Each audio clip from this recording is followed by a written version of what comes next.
श्री राधे। हरि ओम नमो ब्रह्मण्यदेवाय गौब्राह्मण्यहिताय च जगद्धिताय कृष्णाय गोविन्दाय नमो नमः। ब्रह्मजुज्ञानं प्रथमं पुरुस्ताद्विषीमतः सुरजोपेन आवह शवधुन्या उपमास्य विष्ठाः सतश्च योनिन्मसतश्च विवः।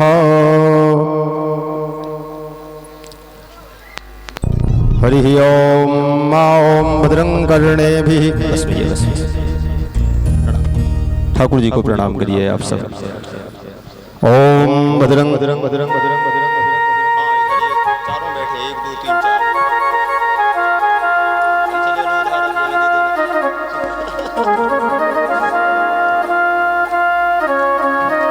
हरि ओम कस्तूरी तिलकं ललाटपटले वक्षस्थले कौस्तुभं नासा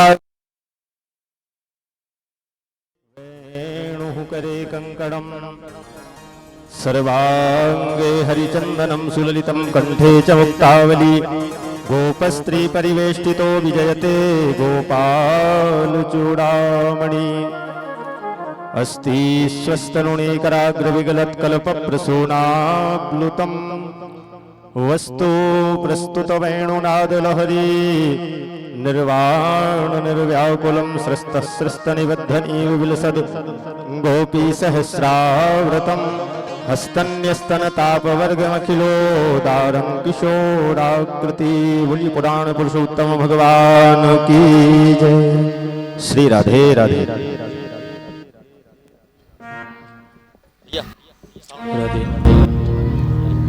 राधे राधे राधे राधे श्री राधे। श्री सीताराम श्री सीताराम श्री सीताराम। राधे हरि ओम राधे हरि ओम श्री सीताराम श्री सीताराम श्री सीताराम। राधे हरि ओम।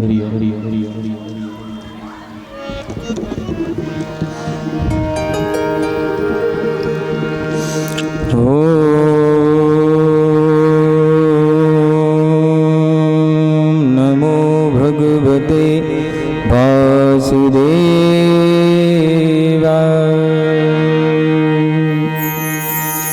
स्वस्ति श्री गणेशाय नमः।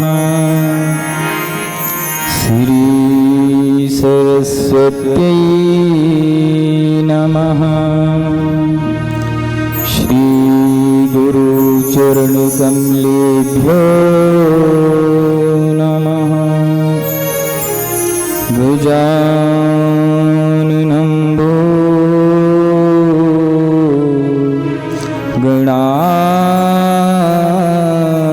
गणादिसेवितं कपित्थजम्बो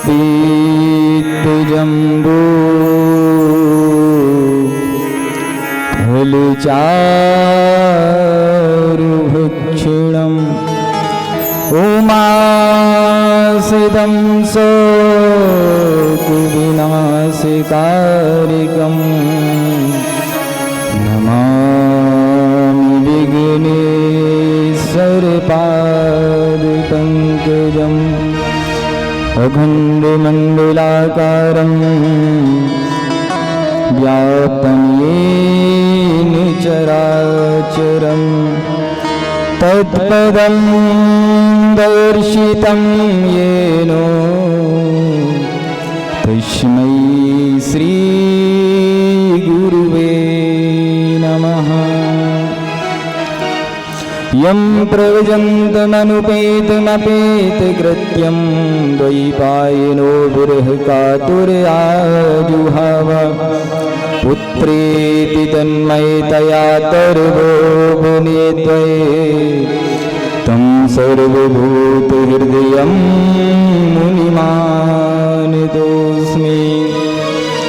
व्यासं व्यासकरं वन्दे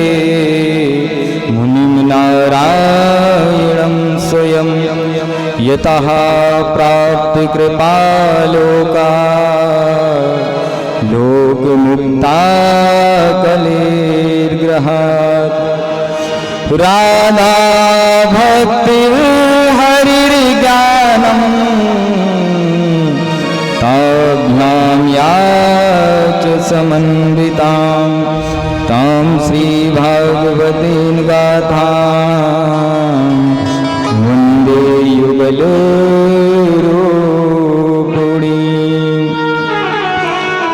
ब्रजे प्रसीद्यं नवनीतचोरं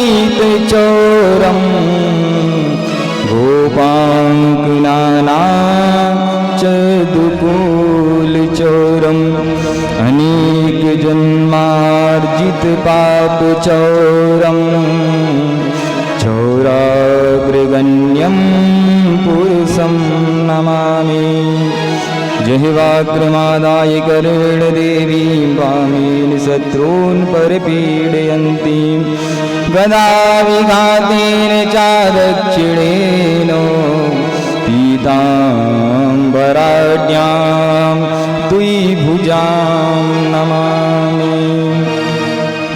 अदलितबलधाम महीं शैलावदेहं धनुजुवनकृशालं ज्ञानिनामाग्रगण्यं सकलगुणनिधानं वानराणामुधीशं रघुपतिप्रियभक्तं वादजातं नमामि। कथा प्रारंभ होत है सुनो वीर हनुमान अपने आसन आन विराजो भक्त करे सम्मान। आइए पवन सुत विराजिए कथा कहूँ मति अनुसार अपने आसन आन विराजो विराजिए पवन कुमार विराजिए पवन कुमार। अकारण करुणा वरुणाले भक्तवांछा कल्पतरु सबके हृदय में वास करने वाले भगवान श्री कृष्ण उन्हीं की ही बांगमयी मूर्ति श्रीमद् भागवत महापुराण अनंत श्री भूषित अखिल ब्रह्मांड नायक परात्पर प्रभु श्री राम और इस व्यासपीठ और इस कार्यक्रम का संचालन कर रहे अनंत बलवंत संत श्री हनुमान जी महाराज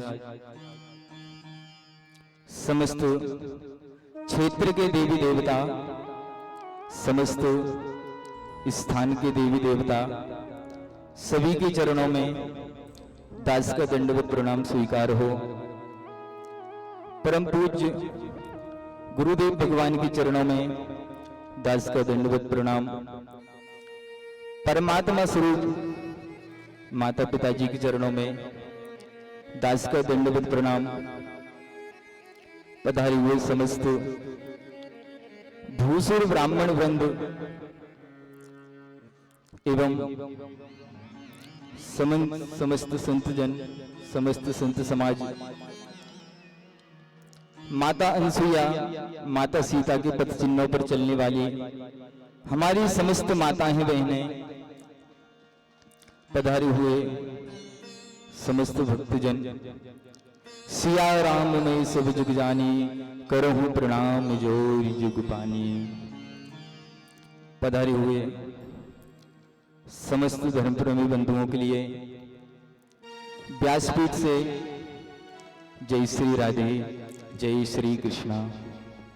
एक बार सभी लोग बड़े भाव के साथ बोलेंगे राधे राधे राधे राधे। ये 7 दिन जरूर बोलना है राधे राधे। 7 दिन बिल्कुल ऐसा लगना चाहिए कि सुवास नगर नहीं है बिल्कुल वृंदावन बन गया है ना। सुबह जब आप लोग उठते हैं तो गुड मॉर्निंग करते हैं, सोते हैं तो गुड नाइट करते हैं, वैसे प्रयास करेंगे कि हमेशा के लिए, यदि हमेशा के लिए नहीं कर पाते लेकिन इन 7 दिनों के लिए तो क्या करेंगे? राधे राधे। एक बार पुनः बोलेंगे सभी लोग, राधे राधे राधे राधे। आइए कथा कहने एवं श्रवण करने की शक्ति प्राप्त करने के लिए भगवान नाम स्मरण। और आज हमारे क्षेत्र की एक पुण्य आत्मा जो हमारे बीच में नहीं रही, सुनीता कटारी जी, उनका निधन हो गया है। उनके लिए भी इस व्यासपीठ से और सभी भक्तगण भावपूर्ण श्रद्धांजलि देते हैं।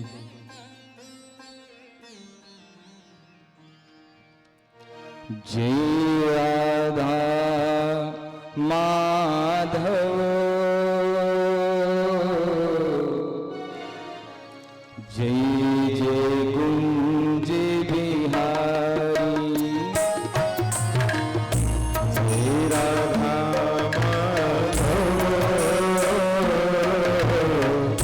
जय जय कुंज बिहारी, जय राधा माधव, जय जय कुंज बिहारी, जय राधा माधव, जय जय कुंज बिहारी, जय गोपी जन वल्लभ, जय गोपी जन वल्लभ, जय गोपी जन वल्लभ, जय गिरिवरधारी, जय राधा माधव, जय जय कुंज बिहारी। सभी भाव के साथ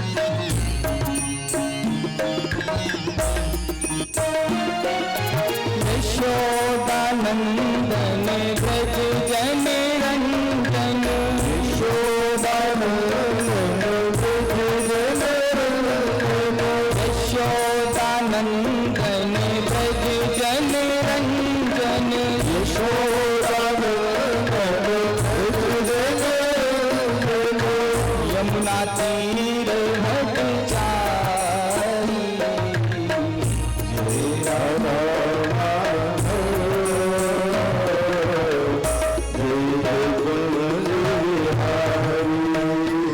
सभी भक्त मेरे भाव के साथ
बोलिए वृंदावन बिहारी लाल की। श्रीमद् भागवत महापुराण की जय जय श्री राधे।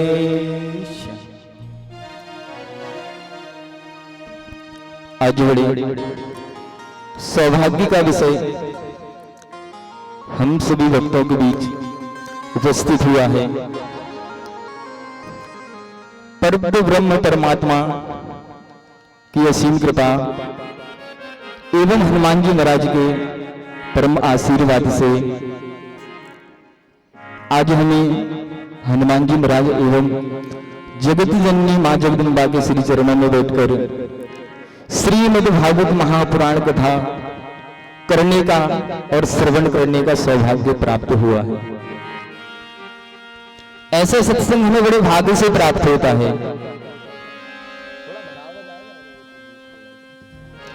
ऐसे सत्संग जो है हमें बड़े भाग्य से प्राप्त होता है।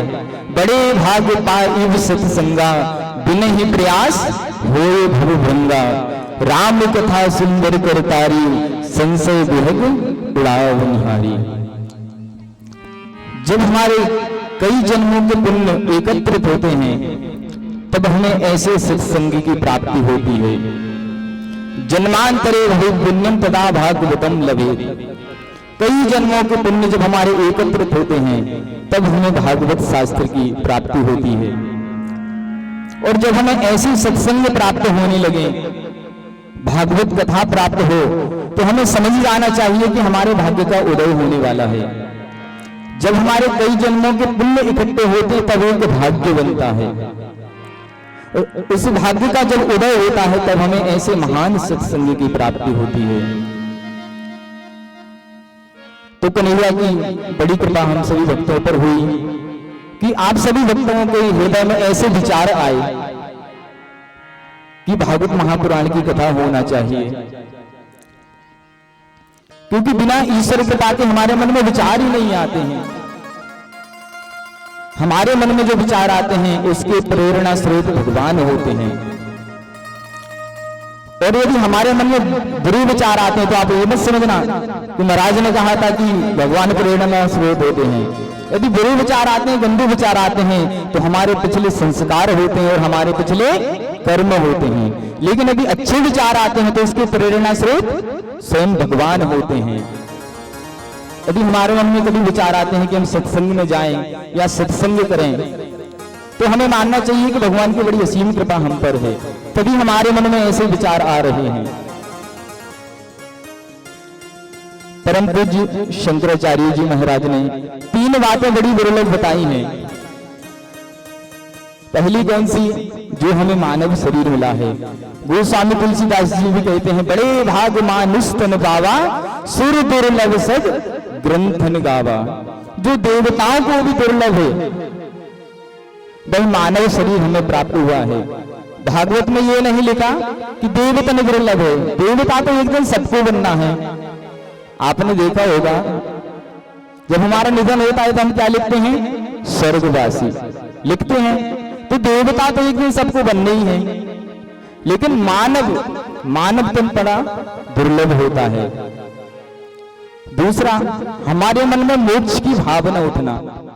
हम अपनी सद्गति के लिए, अपने मोक्ष के लिए कोई कार्य करते हैं तो ये बड़ा दुर्लभ होता है। और यदि मोक्ष के मार्ग पर ले जाने वाला कोई संत मिल जाए, ये तो परम सौभाग्य की बात है। तो आज हम सभी भक्त अपने आप को बड़े सौभाग्यशाली मानते हुए इन 7 दिनों में बड़े ही श्रद्धा और भाव के साथ श्रीमद् भागवत महापुराण की कथा को श्रवण करेंगे। भागवत की कथा जो है हमारे जीवन को भी धन्य बनाती है और हमारी मृत्यु को भी धन्य बनाती है। कहते हैं जिंदगी उसकी अच्छी होती है जिसकी मृत्यु अच्छी हो। जिंदगी उसकी अच्छी होती है जिसकी मृत्यु अच्छी होती है। अब हम देखते हैं महापुरुष, जब कोई महापुरुष इस तन को छोड़ के जाते हैं तो उनके चेहरे पे एक अलग तेज होता है, बड़े प्रसन्न मन से जाते हैं। और अधिकांश हम देखते हैं जब हमारी मृत्यु होती है तो मुख जो है हमारा बड़ा उदास होता है, बड़ा पश्चाताप रहता है। कबीर जी ने एक दोहा लिखा है, कबीरा जब हम पैदा हुए जग हंसे हम रोए। भाई जब हम पैदा हुए तो सब हंस रहे थे और हम रो रहे थे, लेकिन हम इस धराधाम पर आकर, इस पृथ्वी पर आकर हमें कर्म ऐसे करना है, हमें कार्य ऐसा करना है कि जब हम जाएं तो हम हंसे जग रोए, ऐसा कार्य करना है। तो मानव तन का मतलब अकेला भोग करना नहीं है, अकेला व्यापार करना नहीं है, अकेला बिजनेस करना नहीं है। मानव तन का उद्देश्य हम समझते ही नहीं है। आते हैं और पढ़ाई करते हैं, कोई बिजनेस करने लगता है, कोई व्यापार करने लगता है, बस भोगने लगे हुए हैं। भाई जब हम जाएंगे परमात्मा हमसे पूछेंगे, भाई हमने 100 साल दिए, तुमने क्या किया? क्या कहेंगे? बताइए, बिजनेस किया, बैंक बैलेंस बढ़ाया, बड़े बड़े गाड़ियां खरीदी, बड़े बड़े बंगले खरीदे। भाई ये सब वहां नहीं दिखा पाएंगे। इसलिए यदि मानव शरीर हमें भगवान की असीम कृपा से प्राप्त हुआ है तो हमें अपने जीवन को सुधारना चाहिए, हमें अपनी सदगति के लिए भी कार्य करना चाहिए। भागवत हमें यही तो सिखाती है। भाई हमने सब सीख लिया कि भाई हमें पैसा कैसे कमाना है, व्यवहार कैसे बनाना है, बिजनेस कैसे करना है, चुनाव में जीतना कैसे है। मानव ने हर काम सीख लिया, पर जिंदगी जीने का हम तरीका नहीं सीख पाए। वो ही हमें श्रीमद् भागवत महापुराण सिखाती है।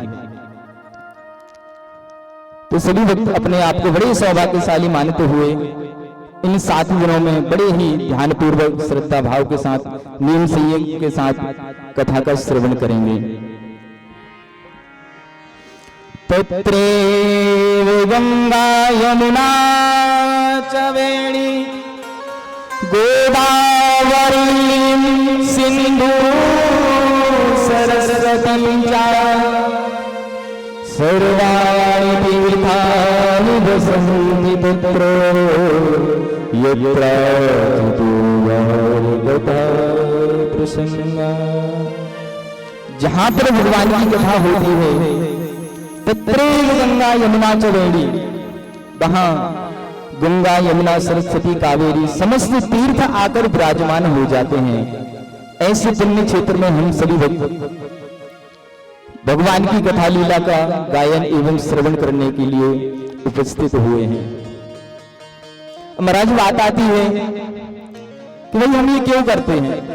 भाई भागवत कथा हो गया, श्री शिव पुराण हो गया, देवी पुराण हो गया, श्री रामचरितमानस हो गया, सुंदरकांड हो गया, लक्ष्मी नारायण पूजा हो गई। क्यों करते हैं या हमें क्यों करना चाहिए? या ब्राह्मण लोग क्यों बताते हैं कि भाई आप भागवत कराइए, आप सत्यनारायण की कथा करवाइए? विचारणीय बात है। तो देखिए, इस संसार में जो भी आता है, हम आप सभी इस संसार में आकर समस्त जीव जो है सुख प्राप्त करना चाहता है। हम सुख प्राप्त तो करना चाहते हैं, लेकिन कैसे? भाई कोई अपनी पत्नी से चाहता है कि हमारी पत्नी जो है बड़ी सुशील और संस्कारी हो, हमारी हर बात माने, सुबह से उठ के बढ़िया चाय बनाए, 10 बजे नाश्ता दे, 12 बजे भोजन दे। तो हम पत्नी से सुख प्राप्त करना चाहते हैं। कोई अपने पति से प्राप्त करना चाहता है कि हमारा पति जो हो हमारी हर बात माने, बढ़िया गहने आभूषण दिलवाए, घुमाने कुल्लू मनाली गोवा लेकर जाए, है ना। और कई लोग जो है धन संपत्ति से कि धन कमाकर हम सुख प्राप्त कर लें, कई लोग बड़ी बड़ी गाड़ियों से, कई लोग जो है बड़े बड़े घर इत्यादि, यानी कि परिवर्तनशील जो पदार्थ हैं उनसे ही हम सुख प्राप्त करना चाहते हैं। लेकिन समस्त ऐश्वर्य प्राप्त करने के बाद भी, जिसके पास गाड़ी भी है, घर भी है, पैसा भी है, पत्नी भी है, पुत्र भी है, पुत्री भी है, सब कुछ होते हुए भी हमें ऐसा नहीं लगता कोई सुखी है। प्रत्येक व्यक्ति को कोई ना कोई दुख है। कोई बहू से परेशान है तो कोई अपनी सास से परेशान है, तो कोई पति से परेशान है, तो कोई पत्नी से परेशान है, कोई रोग से परेशान है, लेकिन सब परेशान है। क्यों? यदि सुख हम इनसे प्राप्त करना चाहते हैं फिर तो हमें सुख मिलना चाहिए, क्यों परेशान है? क्योंकि जहां से हमें सुख प्राप्त होना है या जहां से सुख प्राप्त होता है उस तरफ तो हमारा ध्यान ही नहीं जाता, वहां तक तो हम पहुंचते ही नहीं है, इस माया में ही उलझे रहते हैं, पहुंच ही नहीं पाते हैं। क्योंकि यदि हमें सुख प्राप्त करना है तो पहले हमारे अंदर शांति होना चाहिए, और शांति हमें कब होगी? गीता जी में भगवान ने उपदेश दिया है, नास्ति बुद्धिर्युक्तस्य नाचा युक्तस्य मापना नाचा भाग्यपुरुषांता अशांतस्य कुता सुखम। यदि हमें सुख प्राप्त करना है तो हमें भगवान का सहारा लेना ही पड़ेगा, तभी हमको सुख प्राप्त होगा। क्योंकि सुख प्राप्त करना है तो पहले शांति प्राप्त करनी पड़ेगी। शांति प्राप्त कब होगी? जब हमारे मन और बुद्धि श्री हरि भगवान के चरणों में लग जाएंगे, तब हमें शांति प्राप्त होगी। और जब हमें शांति प्राप्त हो जाएगी, स्वतः ही हमें सुख की प्राप्ति हो जाएगी।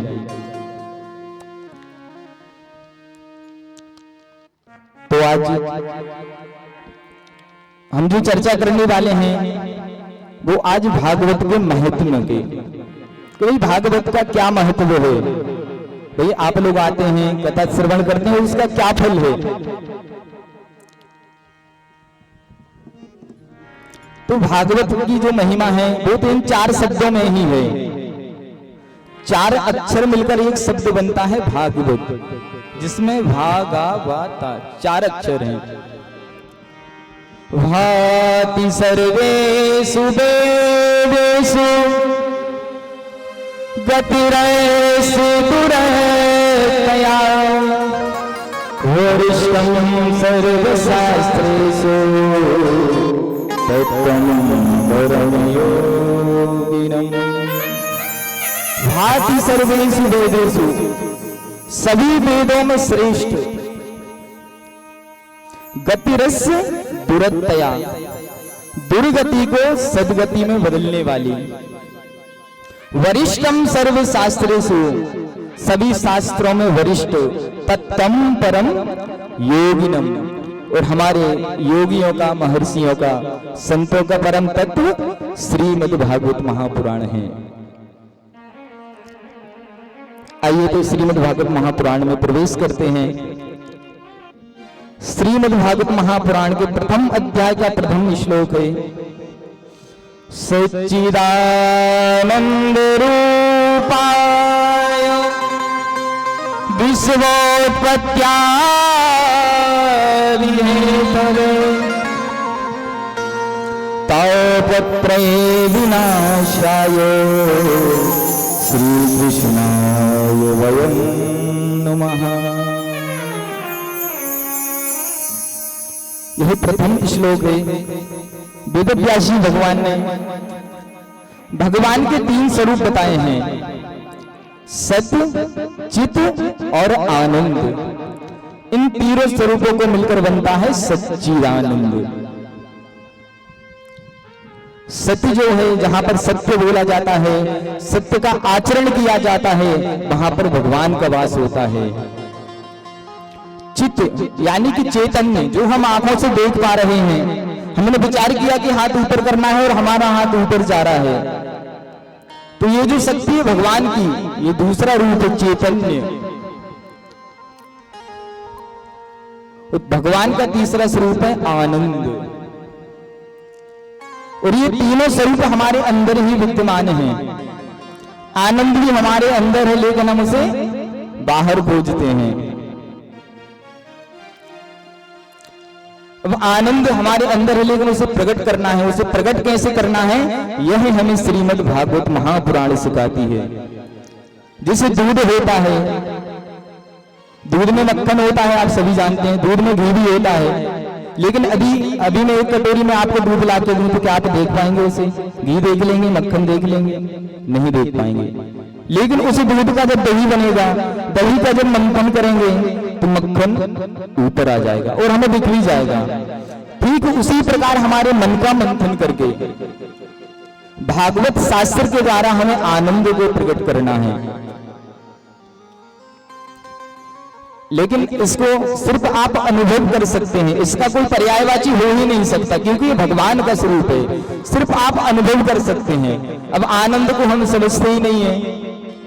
हम तो क्या समझते, किसी रेस्टोरेंट में गए, बढ़िया खाना खाया, कढ़ाई पनीर खाया और जो जो आप लोगों को पसंद हो, और अपन क्या बोलते हैं, आनंद आ गया। अरे भाई, वो आनंद है ही नहीं है। आनंद को तो आप कह ही नहीं सकते, सिर्फ आप अनुभव कर सकते हो। तो हम सब ये परिवर्तनशील पदार्थ में आनंद को प्राप्त करना चाहते हैं। यदि आनंद को हमें प्राप्त करना है तो हमें भागवत शास्त्र का सहारा लेना पड़ेगा। ईश्वर अंश जीव अविनाशी, ईश्वर अंश जीव अविनाशी, ईश्वर अंश जीव अविनाशी, ईश्वर अंश जीव अविनाशी, करते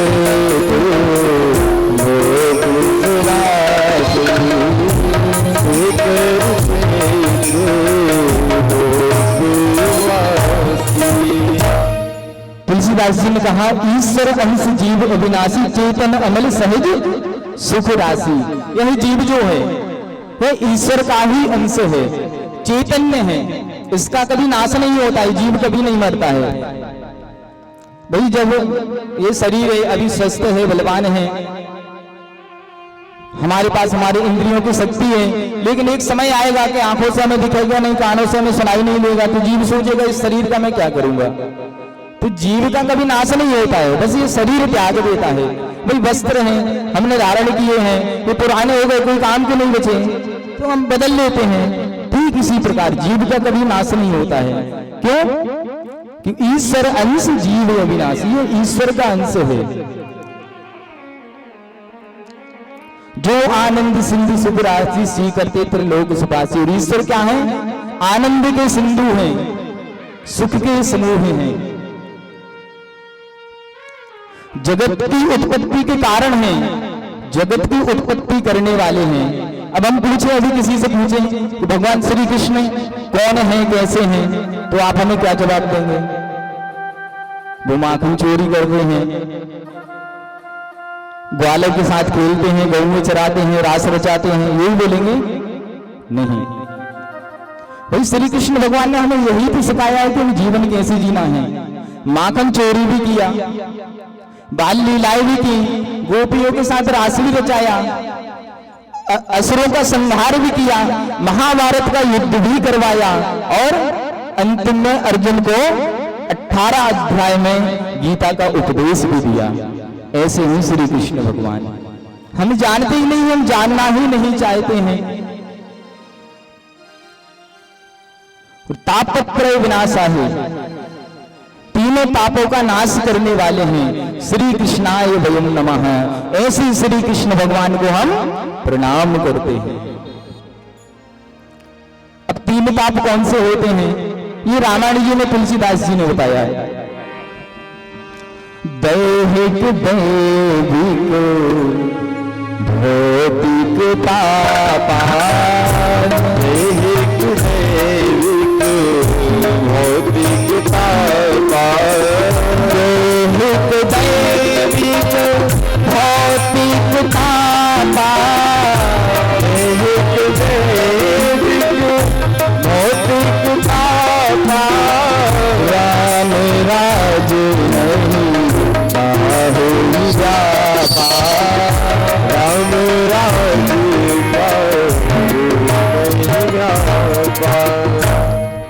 तापत्रय विनाशाय, तीनों ताप का हरण करने वाले हैं।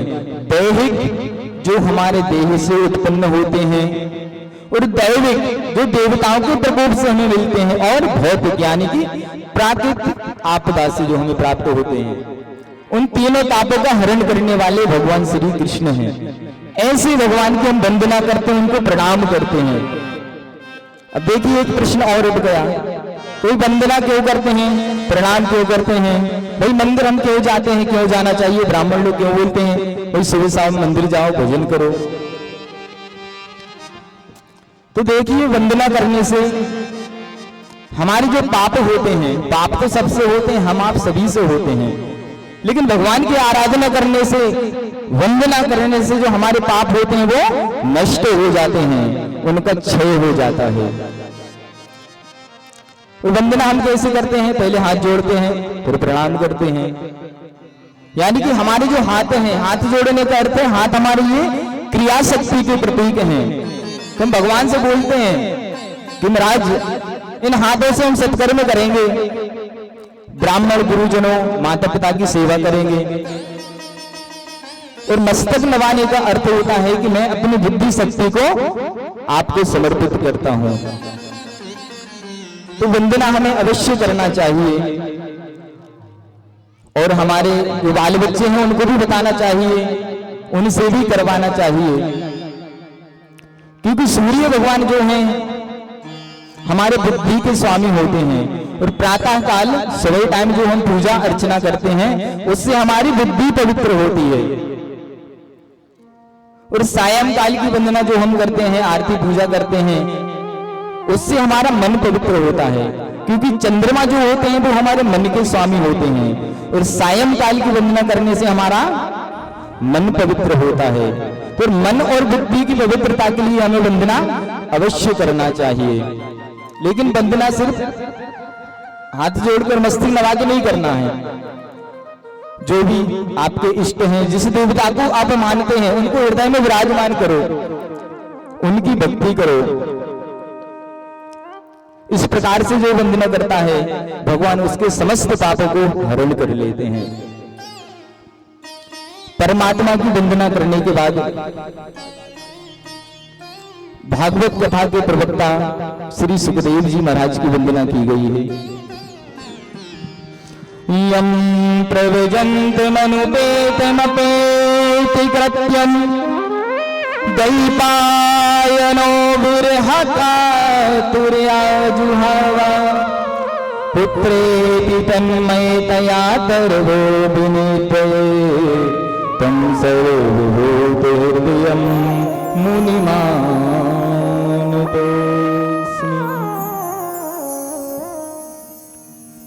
अब वेदव्यास भगवान जी हमें नैमिषारण्य तीर्थ लेकर जाते हैं। नैमिषारण्य समझते हैं आप लोग? सुना तो होगा जब सत्यनारायण की कथा भी करते हैं। जितनी कथाएं हुई हैं सभी नैमिषारण्य तीर्थ में ही हुई हैं। सत्यनारायण की कथा में बोलते हैं ना, एक समय नैमिषारण्य तीर्थ में शौनकादि 88,000 ऋषियों ने सूत जी से पूछा। तो जितनी कथाएं हुई है नैमिषारण्य में हुई हैं। अब नैमिषारण्य है क्या? एक बार लोक कल्याण की इच्छा से सभी संत महात्मा सत्संग करने के, ठीक इसी प्रकार जैसे हम भाई सत्संग करना है, अब कहां सत्संग करें जहां पर निर्विघ्न हम सत्संग कर लें, कोई हमें विघ्न ना आए, हमारा मन वहां लग सके। ऐसा विचार करके ब्रह्मा जी के पास जाते हैं और पूछते हैं महाराज हम सत्संग करना चाहते हैं, हमें आप कोई स्थान बताइए, हम कहां सत्संग करें। ब्रह्मा जी जो है एक चक्र छोड़ते हैं और कहते हैं आप लोग इस चक्र के पीछे जाइए, जहां पर ये चक्र रुक जाए वहीं आप लोग भगवान का भजन करिए, वहीं आप भगवान का सत्संग करिए।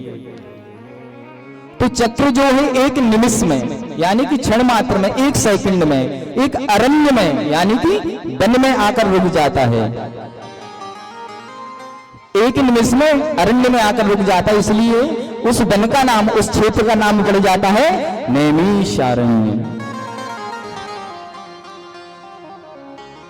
चक्र जो है हमारा मन है, हमारा मन ही चक्र है। आपने देखा होगा नेत्र बंद करेंगे क्षण मात्र में, अभी यहां बैठे अभी मुंबई पहुंच जाएगा, क्षण मात्र में गोवा पहुंच जाएगा। तो जो चक्र है वो हमारा मन ही है, अर्थात जहां हमारा मन स्थिर हो जाए, जहां पर रुक जाए, जहां पर सत्संग में मन लग जाए वो ही नैमिषारण्य बन जाता है। आज हम लोग यहाँ एकत्रित हुए हैं तो ये भी नैमिषारण्य है। नैमिषारण्य तीर्थ में एकत्रित हुए, भगवान की प्रेरणा से सूत जी का आगमन हुआ। जैसे ही देखा सभी ने कि सूत जी महाराज आ रहे हैं, सभी ऋषिगण अपने स्थान से खड़े हो गए और उनको नमस्कार किया, उनका अभिवादन करने लगे। और सूत जी की आयु मात्र 20 वर्ष की है और ऐसे ऐसे संत महात्मा वहां पर हैं जो हजारों वर्ष से तपस्या कर रहे हैं, सत्संग कर रहे हैं। वो सभी महात्मा खड़े हो गए, उनको प्रणाम करने लगे। क्यों? क्योंकि बड़ा वो नहीं होता है जो उम्र में बड़ा होता है, बड़ा वो होता है जो ज्ञान में बड़ा होता है। हम किसी को भी आदरणीय करते रहते हैं। आदरणीय वो होता है जो आदर योग्य है, जो हमसे ज्यादा ज्ञानवान है, वो आदरणीय होता है। तो हमारे समाज के हिसाब से तो जो उम्र में बड़ा होता है हम उसी को बड़ा मानते हैं, लेकिन हम ब्राह्मणों में और संत में जो ज्ञान में बड़ा होता है उससे बड़ा माना जाता है। सभी ने सूत जी महाराज को प्रणाम किया, नमस्कार किया, उनको आसन दिया।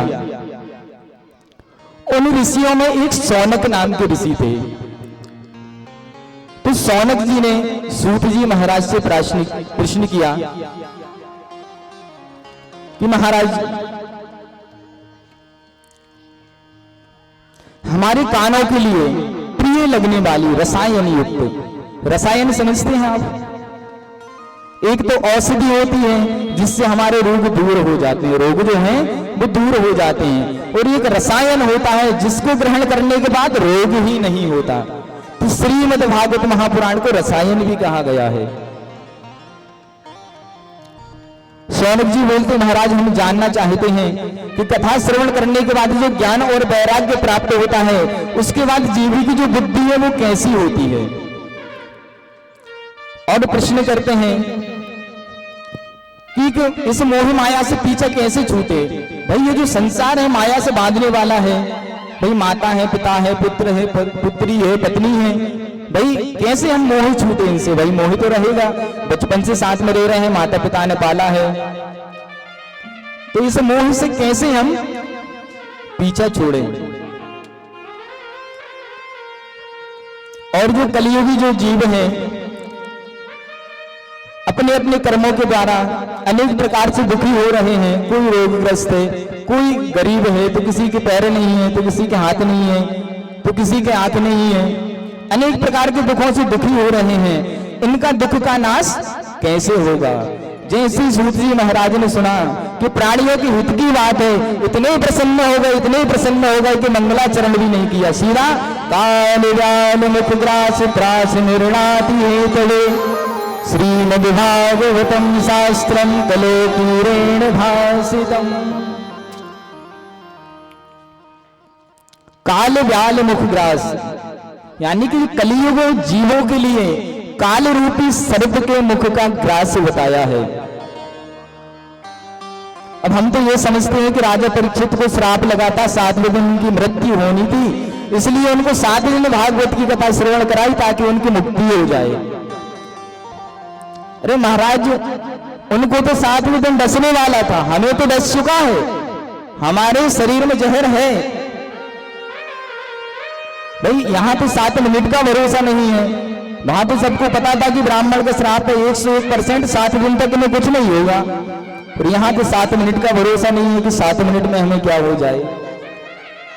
तो ये कथा परीक्षित जी के लिए नहीं, हम सबके लिए है। और परीक्षित जी की मुक्ति तो कथा शुरू होने के पहले ही हो गई थी। जब सुखदेव जी महाराज मिले, उन्होंने उनके सर पर जब हाथ रखा वो तो तभी मुक्त हो गए थे।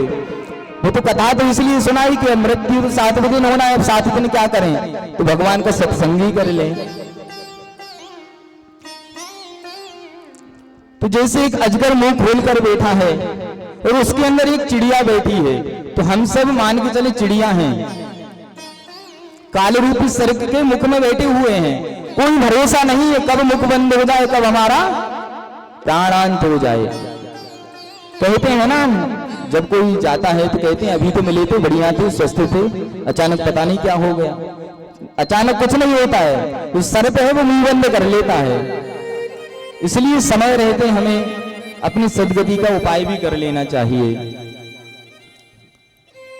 और यदि इससे बचना है तो उन्होंने श्रीमद् भागवत महापुराण का प्रवचन किया है, क्योंकि हमारी मन की शुद्धि के लिए, आत्म कल्याण के लिए इससे बड़ा कोई साधन है ही नहीं। जब श्री सुखदेव जी महाराज राजा परीक्षित को कथा सुनाने के लिए जा रहे थे, उस समय देवता लोग जो है अमृत का कलश लेकर उनके पास आए और उनको प्रणाम करके कहते हैं, महाराज ये अमृत का कलश आप ले लीजिए और ये ले जाकर आप राजा परीक्षित को पिला दीजिए, जिससे उनकी मृत्यु नहीं होगी। सुखदेव जी ने कहा, बहुत बढ़िया, दे दीजिए। फिर कहते हैं, ये भागवत कथा अमृत का रसपान हम करना चाहते हैं। तो सुखदेव जी महाराज ने सोचा, कहां कांच कहां मणि, अर्थात अमृत की तुलना जो है उन्होंने कांच से की और भागवत कथा की मणि से, और उनकी हंसी उड़ाकर उनको भगा दिया कि तुम कथा के अधिकारी नहीं हो, क्योंकि वो सौदा कर रहे थे। कथा का कभी सौदा नहीं होता है। यदि कोई पूछता है कि महाराज हमें कथा कराना है, आप कितने लोगे, और यदि कोई पंडित जी कहते हैं कि हम कथा करने को इतने लेंगे, तो ना करने वाले को फल प्राप्त होता है और ना सुनने वाले को फल प्राप्त होता है। अमूल्य है, इसका कोई मूल्य ही नहीं है, कोई दे ही नहीं सकता। तो देवता लोग जो है सौदा कर रहे थे, अमृत देकर भागवत कथा प्राप्त करना चाहते थे। यदि देवता लोगों को कथा सुननी थी, भाव था, तो राजा परीक्षित के बाजू में बैठ जाते। भाई यहाँ भी अपन कथा कर रहे हैं और सब कथा करते हैं, कोई व्यक्ति विशेष के लिए नहीं होता है। आपने देखा कथा होता है, इतने बड़े बड़े पांडाल लगते हैं, इतनी बड़ी बड़ी व्यवस्थाएं करते हैं, करवाता एक व्यक्ति है, तो वो तो अपने घर में भी सुन सकता है। लेकिन ये भागवत कथा जो है कलियुग जीवों के कल्याण के लिए की जाती है। इसलिए जब भी हमें भागवत कथा प्राप्त हो, देखिए घर गृहस्थी के सारे काम लगे हुए हैं, इस मोह से कभी इंसान छूटता ही नहीं है। एक काम पूरा करोगे दूसरा आ जाएगा। लेकिन यदि सौभाग्य से हमारे, चलो हमारे नहीं, हमारे पूर्वजों के पुण्यों के प्रभाव से यदि हमें सत्संग प्राप्त होता है, कथा प्राप्त होती है, तो हमें अवश्य सुनना चाहिए। इस प्रकार से यह कथा देवताओं को भी दुर्लभ है। जब ब्रह्मा जी ने देखा कि महाराज परीक्षित कथा श्रवण कर मुक्त हो गए, तो बड़ा आश्चर्य हुआ और श्रीमद् भागवत महापुराण को ब्रह्मलोक ले गए। और भी जो मुक्ति के साधन थे, जिनसे जीव की मुक्ति होती है, उन साधनों का और भागवत की बराबरी की। तो भागवत का कथा जो है भारी रहा और सभी ऋषि महात्माओं ने भागवत कथा को ही तत्काल मोक्ष देने वाला ग्रंथ घोषित कर दिया। यह कथा सर्वप्रथम सनकादि ऋषियों ने नारद जी को श्रवण कराई। वैसे नारद जी ने तो सुन लिया था चतुश्लोकी में ब्रह्मा जी के मुख से, लेकिन साप्ताहिक विधि जो है, जिस विधि से हम करने जा रहे हैं, यह सनकादिक ऋषियों ने ही बताई। सौनक महाराज जी प्रश्न करते हैं, महाराज नारद जी और सनकादि ऋषियों का समागम कहां हुआ? देखिए हम समझ रहे हैं, थोड़ा सा आप लोग बोर हो रहे हैं, लेकिन ये 3 दिन की कथा जो होती है ज्ञान और वैराग्य की होती है। क्योंकि जब तक हमें ज्ञान प्राप्त नहीं होगा और इस संसार से वैराग्य नहीं होगा, तब तक हमें भगवान की प्राप्ति नहीं हो सकती है। भाई कृष्ण जन्म पहले दिन भी हो सकता था, कृष्ण जन्म करते, फिर धीरे धीरे उनकी लीलाएं करते, लेकिन यदि भगवान की प्राप्ति करना है तो हमें ज्ञान और वैराग्य को प्राप्त करना पड़ेगा, ज्ञान प्राप्त करना पड़ेगा, तब हमें भगवान की प्राप्ति होती है। एकदा हि विशालाया चत्वार ऋषियो मला सत्संगार्थ समायाता तत्र सूतयत्र।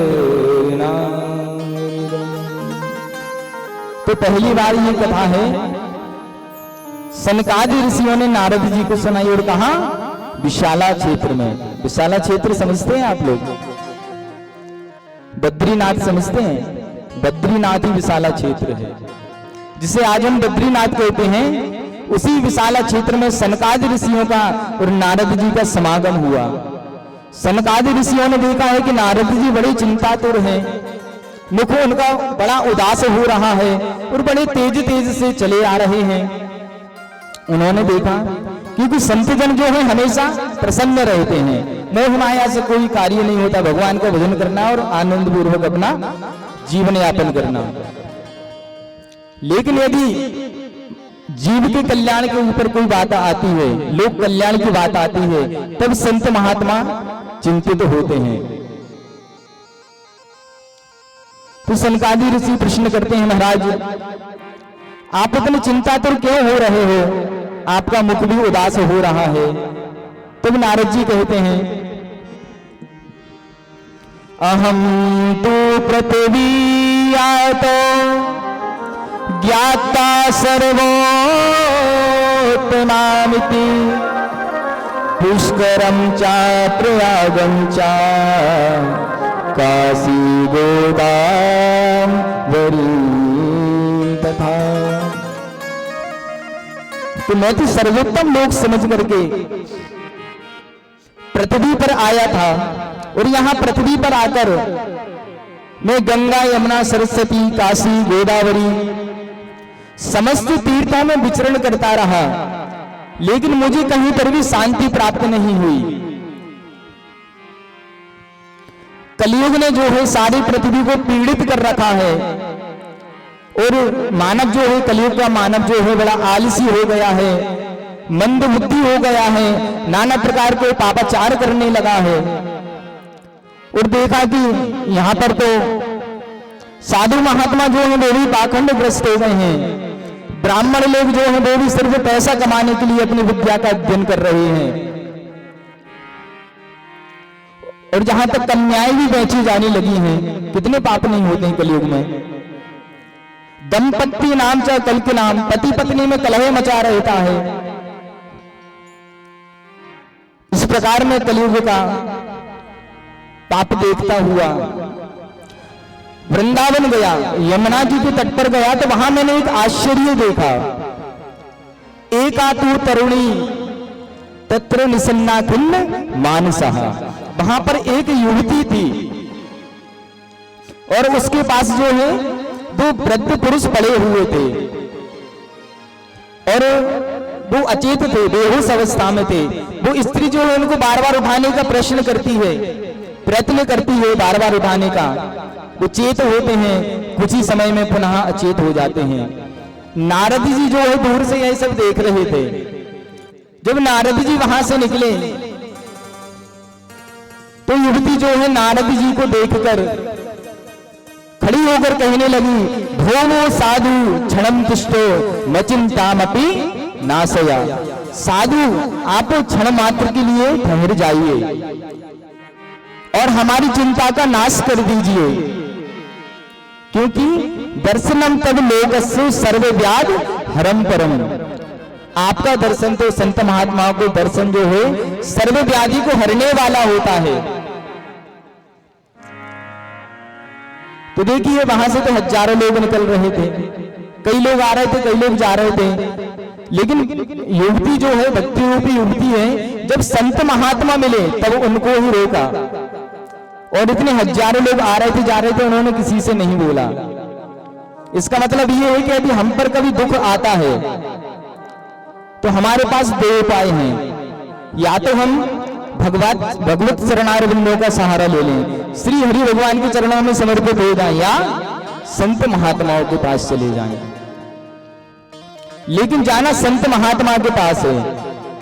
अब ये ज्ञान आपको कैसे होगा, उसके लिए आप साथ में कथा श्रवण करेंगे तो आपको ज्ञान हो जाएगा संत कौन होता है। संत वेशधारी संत नहीं होता है। यदि आप सोचो हम संत हैं तो हम संत नहीं है। हम जैसे संत बनने में तो 2-2,500 का खर्चा है, संत बन जाओगे। 1,000-1,200 की धोती, 1,000-1,200 का कुर्ता, है ना। तो ये आपको संत महात्माओं के पास जाना है। और आप कैसे पहचानेंगे कि संत कौन है, जब आप कथा श्रवण करेंगे तो आपको ज्ञान हो जाएगा। संत कोई भी हो सकता है, आपके पिता भी हो सकते हैं, आपकी पत्नी भी हो सकती है, आपका पति भी हो सकता है, आपका पुत्र भी हो सकता है। जरूरी नहीं जिसने संत वेश धारण किया है वो ही संत है। जो कभी किसी का बुरा नहीं करते, हमेशा दूसरों का हित करते हैं, गरीबों की सहायता करते हैं, भूखे को भोजन कराते हैं, प्यासे को पानी पिलाते हैं, यही तो संत महात्माओं के गुण हैं। तो वो कोई भी हो सकता है, तो उनके पास चले जाएंगे तो हमारे दुख का निवारण हो सकेगा। यदि हम कलियुगी जीवों के पास जाएंगे तो हो सकता है हमारा उपहास ही हो। तो भक्ति रूपी युवती को जब संत मिले, नारद जी मिले, तब वो उनके पास गई और कहने लगी, प्रभु हमारे दुख का नाश कर दीजिए, हमारी व्याधि हर दीजिए। नारद जी पूछते हैं, देवी आप कौन हैं और आपके ऊपर क्या दुख है? अहम भक्ति ख्याता इमो मैं तनियो मतो ज्ञान वैराग्य नामानो कालियो वीर जरो। वो युवती कहती, महाराज हमारा नाम भक्ति है और दक्षिण में हमारा जन्म हुआ है, कर्नाटक में हमारा लालन पोषण हुआ है और महाराष्ट्र में मुझे कहीं कहीं सम्मान मिला। लेकिन जब मैं गुजरात आई थी, गुजरात में आकर मुझे बुढ़ापे ने घेर लिया और गुजरात से जब मैं वृंदावन आई हूं तो मैं तो युवा अवस्था को प्राप्त हो गई हूं, लेकिन ये जो दो मेरे बालक हैं ज्ञान और वैराग्य, ये वृद्ध अवस्था को प्राप्त हो गए हैं। अब आप ही बताइए, एक माँ के लिए इससे बड़ा दुख और क्या होगा कि माँ तो युवा है और बालक जो है वृद्ध हो गए हैं। माँ तो बढ़िया स्वस्थ है और बालक जो है रोगग्रस्त हो गए, अचेत पड़े हैं। इससे बड़ा दुख कुछ हो सकता है? नारद जी ने कहा, देवी बस इतनी सी बात, अभी मैं इनको सचेत किए देता हूं। उन नारद जी ने वेद वेदांतों का पाठ किया। ज्ञान वैराग्य की मूर्छा तो खुलती है, लेकिन थोड़ी देर बाद फिर मूर्छित हो जाते हैं। कई बार नारद जी ने वेद वेदांतों का पाठ किया उनके कानों में, लेकिन उनको चेतना नहीं आई।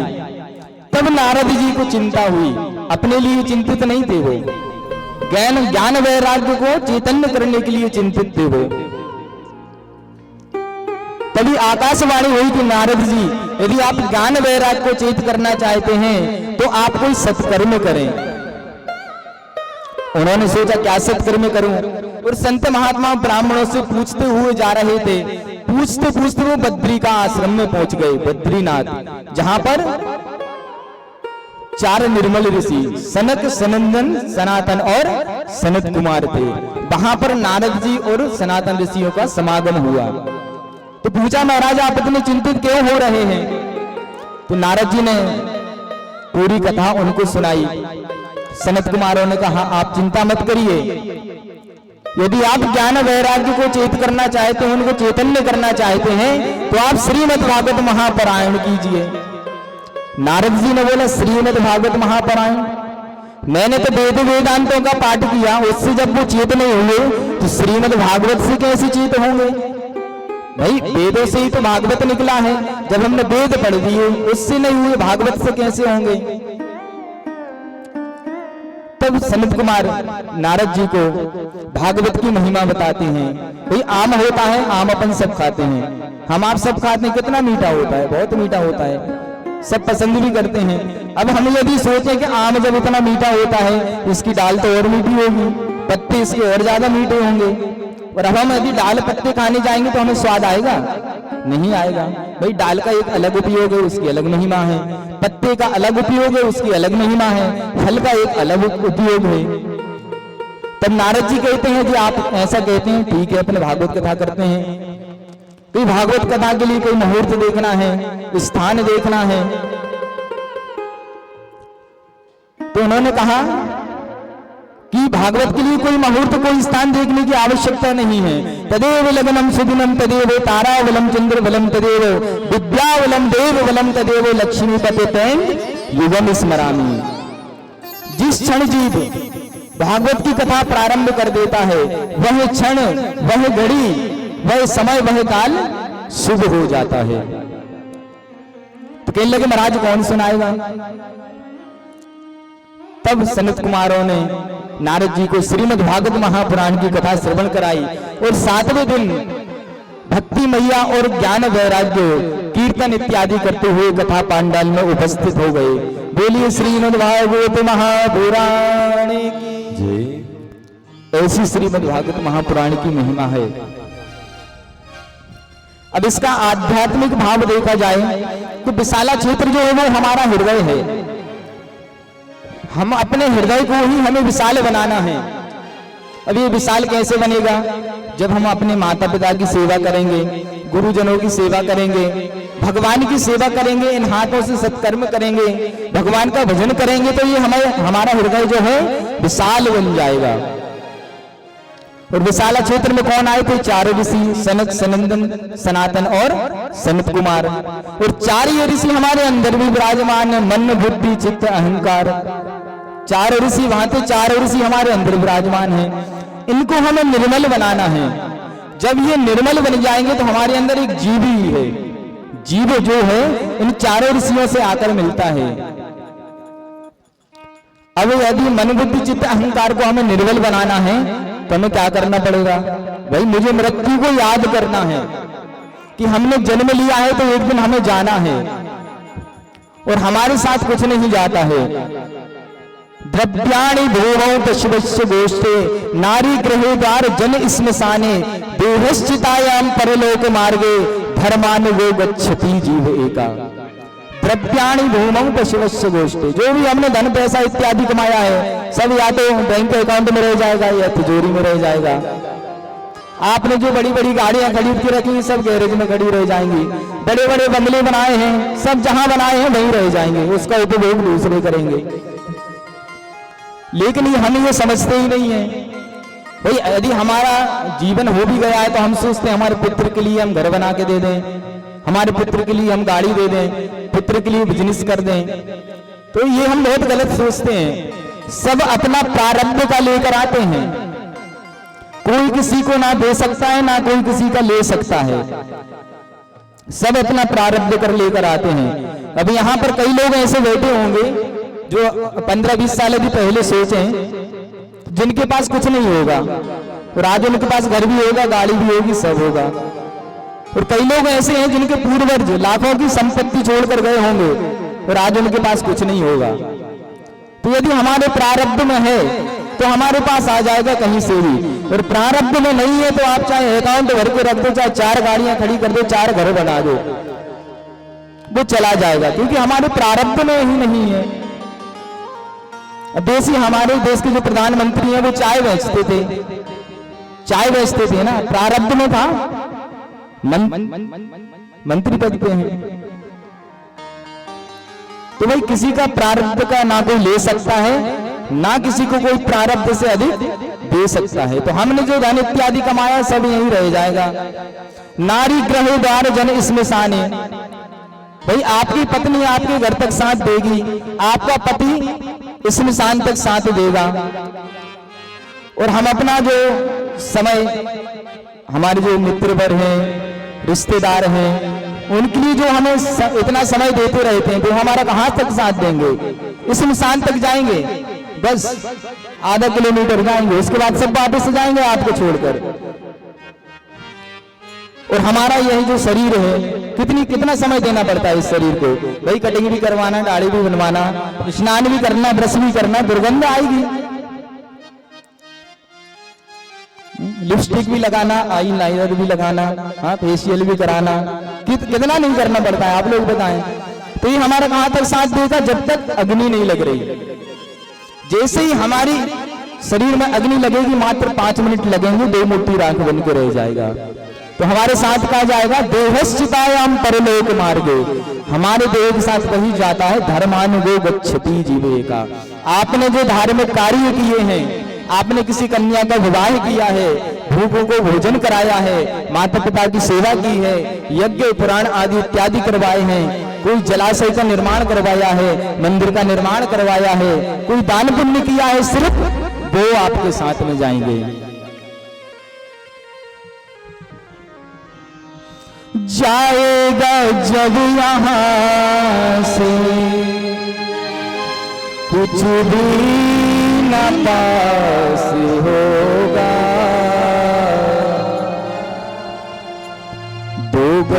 कफन का टुकड़ा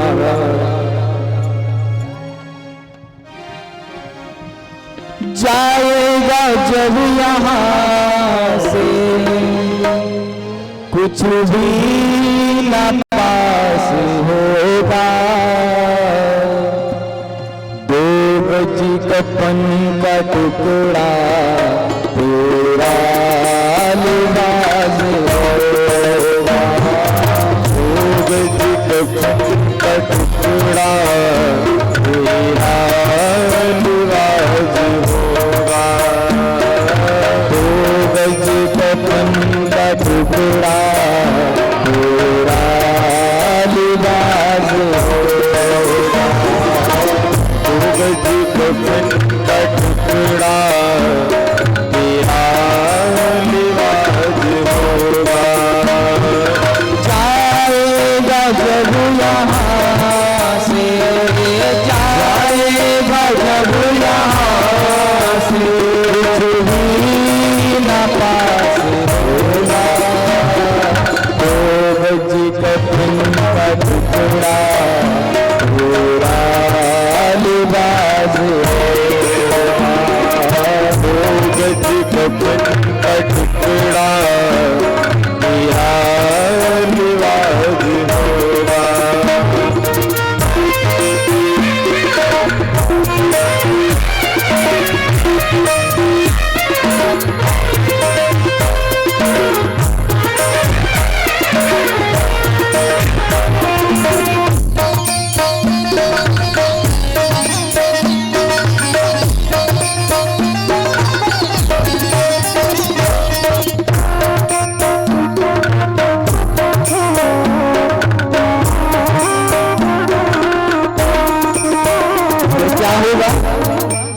जो आज हम कह रहे हैं ये हमारा पुत्र है, ये हमारी पुत्री है, ये हमारा भाई है।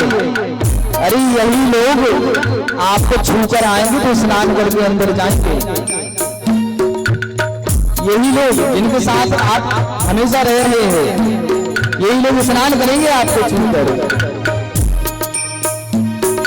मरते ही घर से बाहर रख देंगे तेरे तन को, मरते ही घर से बाहर रख देंगे तेरे तन को, आकर के जट उठा ले और बन तेरे कफन को, आकर के जट उठा ले तेरी जिंद तेरे कफन को, पीलेगी अपनी छाती, पीलेगी अपनी छाती, निवाह उदास होगा, 2 गज कफन का टुकड़ा तेरा लिबास होगा, 2 गज कफन का टुकड़ा तेरा लिबास होगा, 2 गज कफन का टुकड़ा तेरा लिबास होगा, 2 गज कफन का टुकड़ा तेरा लिबास होगा।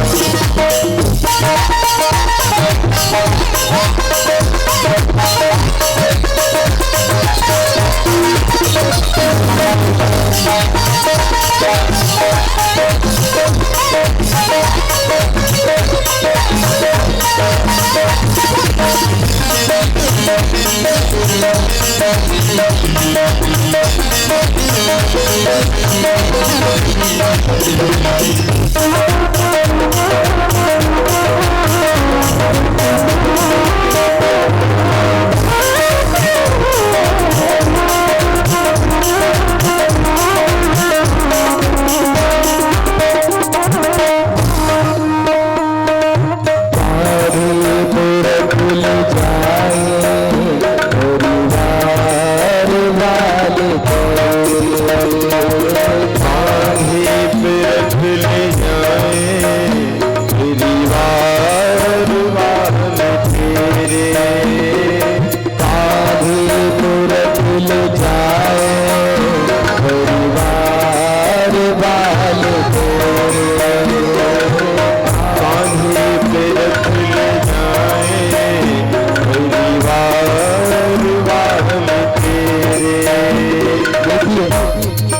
यदि हमने सत्कर्म किए हैं, पुण्य कर्म किए हैं, तो हमें जो है बुद्धिमान आएगा।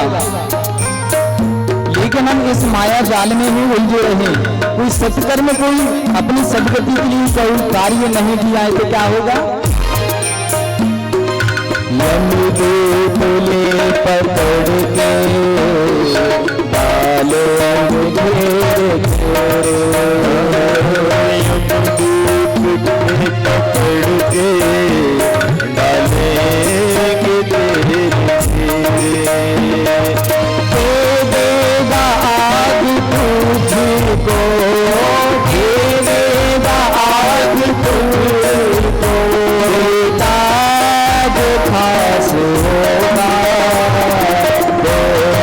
पतन का टुकड़ा लिबाज होगा, पतन का टुकड़ा पूरा लिबाज होगा। जाएगा जब यहाँ से, जाएगा जब यहाँ से, जाएगा जब यहाँ से, जाएगा जब यहाँ से, कभी ना पाएगा पतन का टुकड़ा मेरा लिबाज होगा, पतन का टुकड़ा मेरा लिबाज होगा, पतन का टुकड़ा मेरा लिबाज होगा, पतन का टुकड़ा मेरा लिबाज होगा।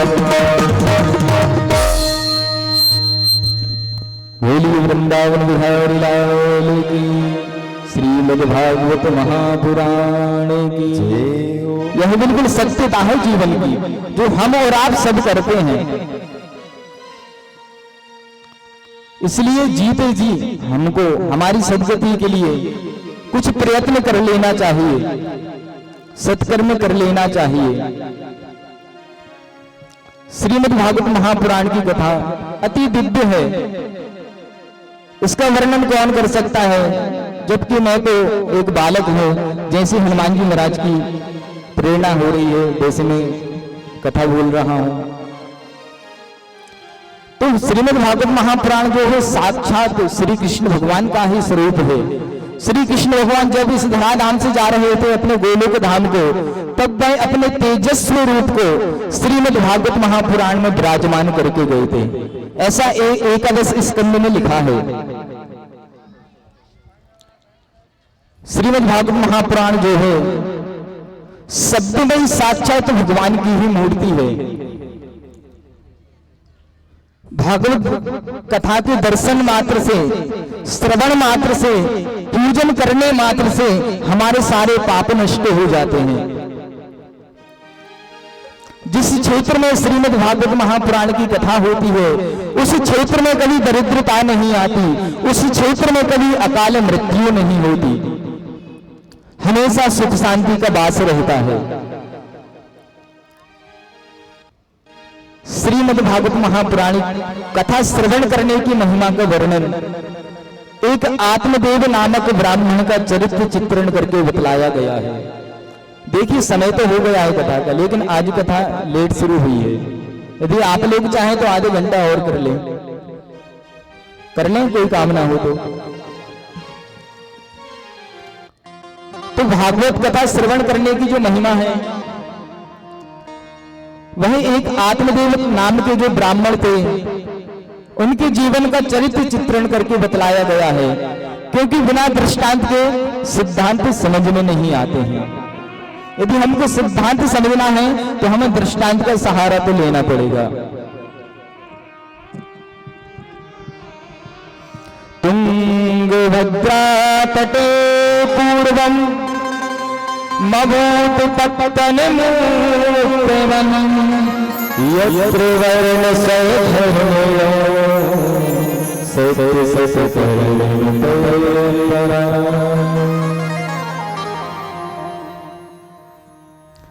तुंगभद्रा नदी के किनारे एक गांव था जहां पर आत्मदेव नाम के एक ब्राह्मण निवास करते थे।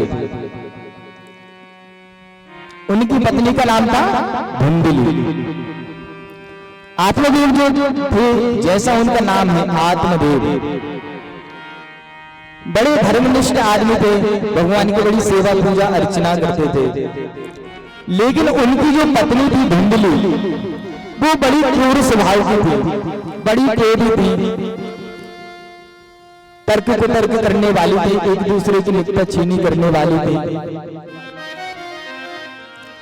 तो आत्मदेव हर प्रकार से संपन्न थे, बस उनको एक दुख था, उसके यहाँ उनके यहाँ जो थी कोई संतान नहीं थी, कोई पुत्र नहीं था। इस बात से भी बड़ी दुखी रहते थे, और वो तो कम दुखी रहते थे, उनको पड़ोसी ज्यादा दुखी करते थे। जब भी घर से बाहर निकलते तो कहते हाय किसका मुंह देख लिया सुबह सुबह। हाँ जी कि ना जी? यदि पड़ोसी अच्छा मिल जाए तो धन्य है जीवन, और कहीं पड़ोसी गड़बड़ मिल गया तो वैसे अपन सब तो पड़ोसी ही हैं, अपन सब तो बड़े प्रिय हैं, एक दूसरे से प्रेम करने वाले हैं, तभी तो एक साथ यहाँ बैठे हैं, है ना? तो इस बात से वो बड़े दुखी रहते थे, उनका कोई संतान नहीं थी। तो एक बार वो बड़े दुखी होकर आत्महत्या करने का विचार करके जंगल की ओर चल दिए, और जंगल में घूमते फिरते जा रहे थे। रास्ते में एक नदी मिली, वहां पर उनको एक संत जी मिले, एक महात्मा मिले। उनके पास गए, उनको प्रणाम किया, बोले महाराज मैं बड़ा दुखी हूं और मैं आत्महत्या करने के लिए यहाँ आया हूं। संत जी ने पूछा महाराज आपको क्या दुख है? कहने लगे वैसे तो मैं संपन्न हूं, मेरे पास धन की कोई कमी नहीं है, धन संपत्ति सब बहुत है, लेकिन उसको खाने वाला कोई नहीं है, अर्थात हमारे यहाँ कोई संतान नहीं है। तो संत का तो स्वभाव ही होता है। तो वो कहने लगे महाराज ये तो ठाकुर जी की कृपा है आपके ऊपर कि आपके यहाँ कोई संतान नहीं है।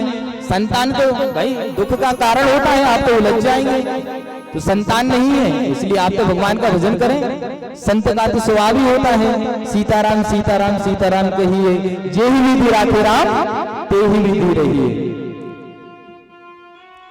पर आत्मदेव जी नहीं माने, कहने लगे नहीं महाराज हमें तो आप संतान प्राप्ति का कोई रास्ता बताइए, क्योंकि आप पुत्रस्य गत्र नास्ति, जिसके यहाँ पुत्र नहीं होता है उसकी मुक्ति नहीं होती। भाई हमारे यहाँ पुत्र नहीं है तो हमारा पिंडदान कौन करेगा? संत महात्मा जी समझाते हैं कि महाराज ऐसा नहीं है, पिंडदान करने से कोई मुक्त नहीं होता है। पर आत्मदेव जी नहीं मान रहे हैं। कहते जिस घर में कुल का दीप न हो उस घर में सदा अंधेरा है, वह घर मसान कहलाता है, वह घर भूतों का डेरा है। बहुत समझाते हैं महाराज पर नहीं मानते। हम ये नहीं कह रहे श्राद्ध अवश्य करना चाहिए, पिंडदान अवश्य करना चाहिए। भाई पिंडदान करने से नरक से तो छुटकारा मिल जाता है। भाई आप नरक योनि में तो नहीं जाओगे, लेकिन यदि आप सोचो कि पिंडदान करने से आप मुक्ति मिल जाए आपको, तो ये असंभव है। वास्तव में जो पिंडदान का अर्थ होता है वो हम समझते ही नहीं है। ये जो हमारा शरीर है इसको ही पिंड कहा गया है। ये हमारा शरीर ही एक पिंड है। जीते जी यदि हमने इसको भगवान को दान कर दिया तो हमें किसी प्रकार का कोई पिंडदान कराने की आवश्यकता नहीं है, किसी प्रकार का कोई दान कराने की आवश्यकता नहीं है। शरीर ही हमारा पिंड है। अब इस शरीर को दान कैसे करना है? भाई पिंड रूपी शरीर को दान कैसे करें? तो भाई हाथ है, हाथ से भगवान की सेवा करना है, गुरुजनों की माता पिता की सेवा करो, नेत्रों से भगवान के दर्शन करो, कानों से भगवान की कथा श्रवण करो, मुख से भगवान का नाम लो, उनका कीर्तन करो, पैरों से चलकर तीर्थाटन करो, मंदिर जाओ, तीर्थ स्थान पर जाओ। जो इस प्रकार अपने पिंड का दान करता है उसे किसी प्रकार का कोई पिंड दान करने की आवश्यकता ही नहीं पड़ती। क्योंकि यदि आटे के या चावल के पिंडदान करने से जीव मुक्त हो जाता, तो आप लोग जाते हो तीर्थ स्थान जाते हैं, वृंदावन गए होंगे, वहां पे हजारों संत महात्मा 4 बजे स्नान करके राधे श्याम राधे कृष्णा हरे कृष्णा हिमालय पे देखो तपस्या कर रहे हैं कई वर्षों से। तो यदि आटे के पिंडदान करने से जीव की मुक्ति हो जाती तो संत महात्मा निर्माण ही क्यों करते? इस प्रकार से समझाते हैं कि यत पिंडम तत् ब्रह्मांडम, यही पिंड है, इसको भगवान को दान कर दो। पर आत्मदेव जी नहीं मानते हैं। तो महाराज ने सोचा कि अभी ये मोह माया में उलझना ही चाहता है, तो अपनी झोली से फल निकाला और दे दिया कि ले जाइए अपनी पत्नी को खिला देना, इससे तुझे पुत्र की प्राप्ति हो जाएगी। महाराज बड़े प्रसन्न हुए और फल लेकर घर पहुंचे और अपनी पत्नी धुंधली को कथा सुनाई कि संत जी मिले थे, उन्होंने ये प्रसाद दिया है, इसको यदि आप खाओगे तो हमें पुत्र की प्राप्ति हो जाएगी। धुंधली ने फल ले लिया। देखो पुत्र प्राप्त करना तो चाहती है, लेकिन वो सोचती है मैं फल खाऊंगी तो गर्भवती हो जाऊंगी और पुत्र का लालन पोषण करने में भी बड़ी समस्याएं होती हैं, क्या करूं? उसकी एक बहन थी, उसको उसने बताया तो उसकी बहन ने कहा, क्योंकि इनके पास तो बहुत धन संपत्ति थी, लेकिन उसकी जो बहन थी वो गरीब थी। बहन ने बताया कि हमारे यहाँ पुत्र होने वाला है, आप हमारे पति को कुछ धन दे देना और हम आपको पुत्र दे देंगे। धुंधली ने कहा ठीक है, जो फल था वो गाय को खिला दिया और आत्मदेव से कहने लगी यहाँ पर कोई है ही नहीं, मैं अपने मायके जाती हूँ और संतान उत्पन्न होने के बाद मैं आ जाऊंगी। आत्मदेव जी अकेले थे, उन्होंने कहा ठीक है आप चले जाओ। चले गए। कुछ समय पश्चात बहन के यहाँ जो पुत्र हुआ उसको लेकर आ गई और अपना पुत्र बता दिया कि हमें पुत्र की प्राप्ति हुई। और जो गाय को जो फल खिलाया था उस गाय से भी एक पुत्र का जन्म हुआ, मनुष्य आकार बालक का जन्म हुआ जिसके कान गाय के समान थे। अब नामकरण संस्कार की बारी आई, ब्राह्मणों को बुलाया कि नामकरण संस्कार होना है।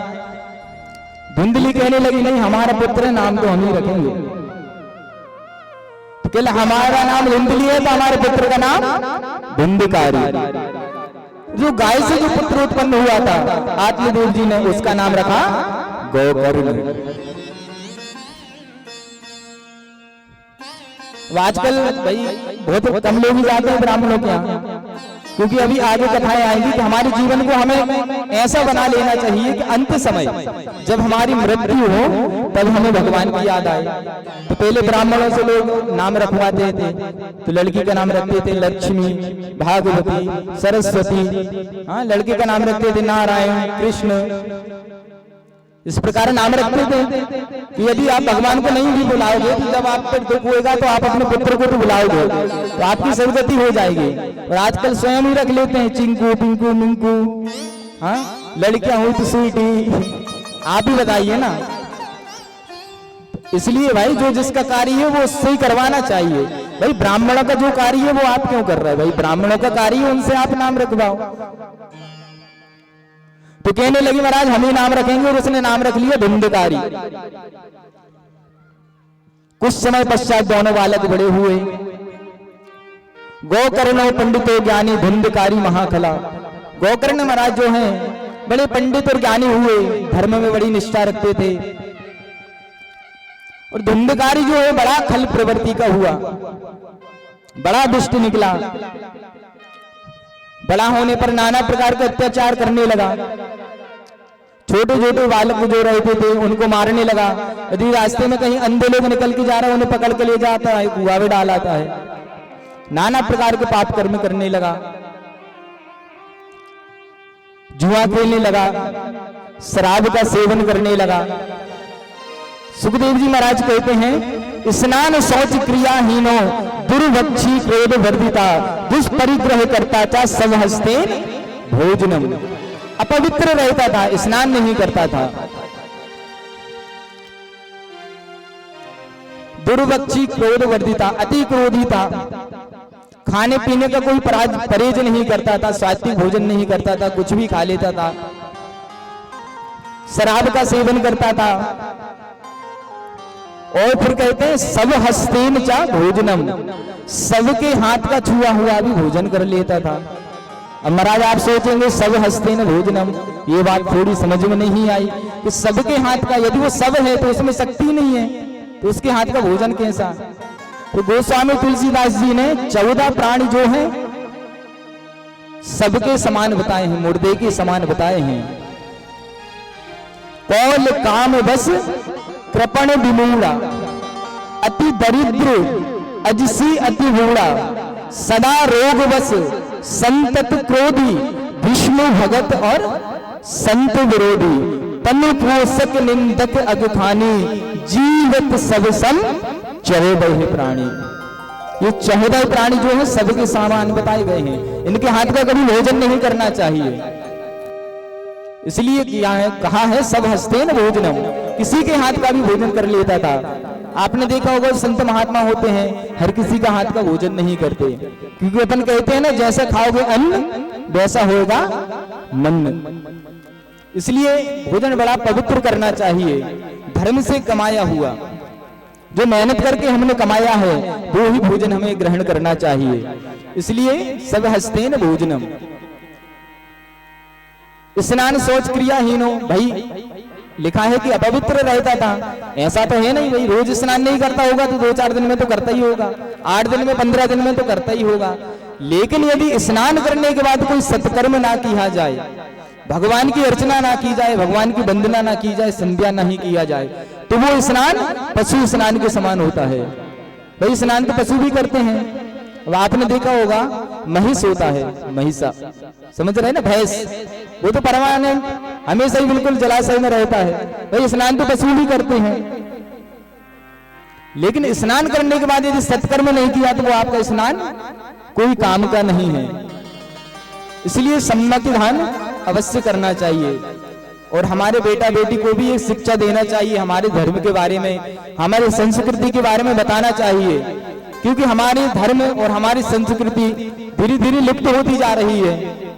क्योंकि पहले मुगल आए, मुगल ने गुलाम बना लिया तो कुछ वो छोड़ गए अपने, उसके बाद अंग्रेजों ने हमें गुलाम बना लिया तो कुछ पाश्चात्य सभ्यता छोड़ गए,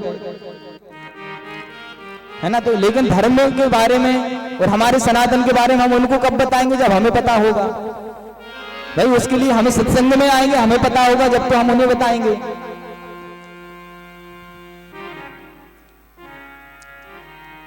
इसके बाद धुंधकारी जो है 5 वैश्याओं के जाल में फंस जाता है। 5 वैश्याओं को घर लेकर आ जाता है और घर की जो धन संपत्ति थी सब लुटा दी, जुए में शराब में बर्बाद कर दिया। आत्मदेव जी जो हैं बड़े दुखी रहते हैं, बड़े दुखी रह रहे हैं। गोकर्ण जी ने देखा पिता बहुत दुखी रहते हैं, तो उन्होंने ज्ञान उपदेश दिया कि पिताजी, ना किसी का कोई पुत्र है, ना किसी का कोई पिता है, और यह जो संसार दिख रहा है यह सब मोह माया है, माया जाल में उलझाने वाला है। इसलिए आप इस सब को छोड़ो और अपनी मुक्ति का कुछ उपाय कर लो। गोकर्ण जी के उपदेश से आत्मदेव जी जो हैं जंगल में भजन करने के लिए चले जाते हैं और श्रीमद् भागवत महापुराण के 10वें स्कंद का पाठ करके मोक्ष को प्राप्त करते हैं। अब धुंधकारी जो है, इधर माता थी उसकी धुंधली, धन संपत्ति तो कुछ बची नहीं थी, अपनी माता से कहता है पैसा दो। अब माता कहां से दे, तो एक दिन मदिरा के नशे में जलती हुई लकड़ी से अपने माता को उसने मारा। तो माता ने भी बड़ा ही दुखी होकर कुएं में गिरकर आत्महत्या कर ली, अपना प्राणांत कर दिया। कहते हैं धुंधकारी जी दिख नहीं रहे, वो लगे हैं धुंधकारी जी। ये जो बात है ना सप्त ग्रंथि, ये अपन धुंधकारी बनाते हैं। देखिए धुंधकारी तो तभी तृप्त हो गए, लेकिन हम जब कथा करते हैं कि यदि हमारे क्षेत्र में यदि कोई ऐसी आत्मा हो जो भटक रही हो, जो तृप्त नहीं हुई हो, इसके लिए हम धुंधकारी लगाते हैं कि वो आत्मा इस में प्रवेश कर 7 दिन कथा श्रवण करके मुक्त हो जाए। तो देखिए धुंधकारी की मुक्ति नहीं हुई। धुंधकारी ने सबसे बड़ा पाप किया था, उसने अपनी मां को मारा था। क्योंकि जो भी व्यक्ति अपने माता पिता को दुखी करता है उसकी पूजा भगवान भी स्वीकार नहीं करते हैं, क्योंकि माता पिता ही हमारे परमात्मा स्वरूप हैं। यदि हम माता पिता की सेवा करते हैं, उनकी आज्ञा का पालन करते हैं, तो हमारा शास्त्र कहता है हमें कोई भी सत्कर्म करने की आवश्यकता नहीं है, ना भागवत कराने की आवश्यकता है, ना भागवत श्रवण करने की आवश्यकता है, ना कोई दान, ना कोई कर्म, क्योंकि माता पिता के चरणों में ही भगवान का वास होता है। इसलिए कभी भी माता पिता को दुखी नहीं करना चाहिए। हर बात को भूलो भले, माँ बाप को मत भूलना। हर बात को भूलो भले, माँ बाप को मत भूलना। हर बात को भूलो भले, माँ बाप को मत भूलना। हर बात को भूलो भले, माँ बाप को मत भूलना। उपकार इनको लाखों में, इस बात को मत भूलना। उपकार इनके लाखों में, माँ बाप को मत भूलना।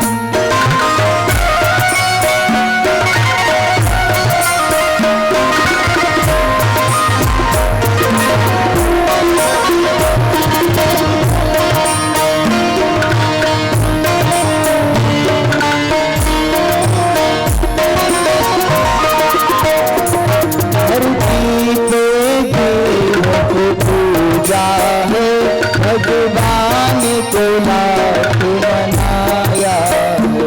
धरती पे देवों को पूजा है, भगवान को लाख मनाया है। धरती पे देवों को पूजा है, भगवान को लाख मनाया है। भगवान को लाख मनाया है। पावन लोगों की तुझको कठोर बन के मत तोड़ना। पावन लोगों के दिल को कठोर बन के मत तोड़ना। हर बात को भूलो भले, माँ बाप को मत भूलना। हर बात को भूलो भले, माँ बाप को मत भूलना।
इस बात को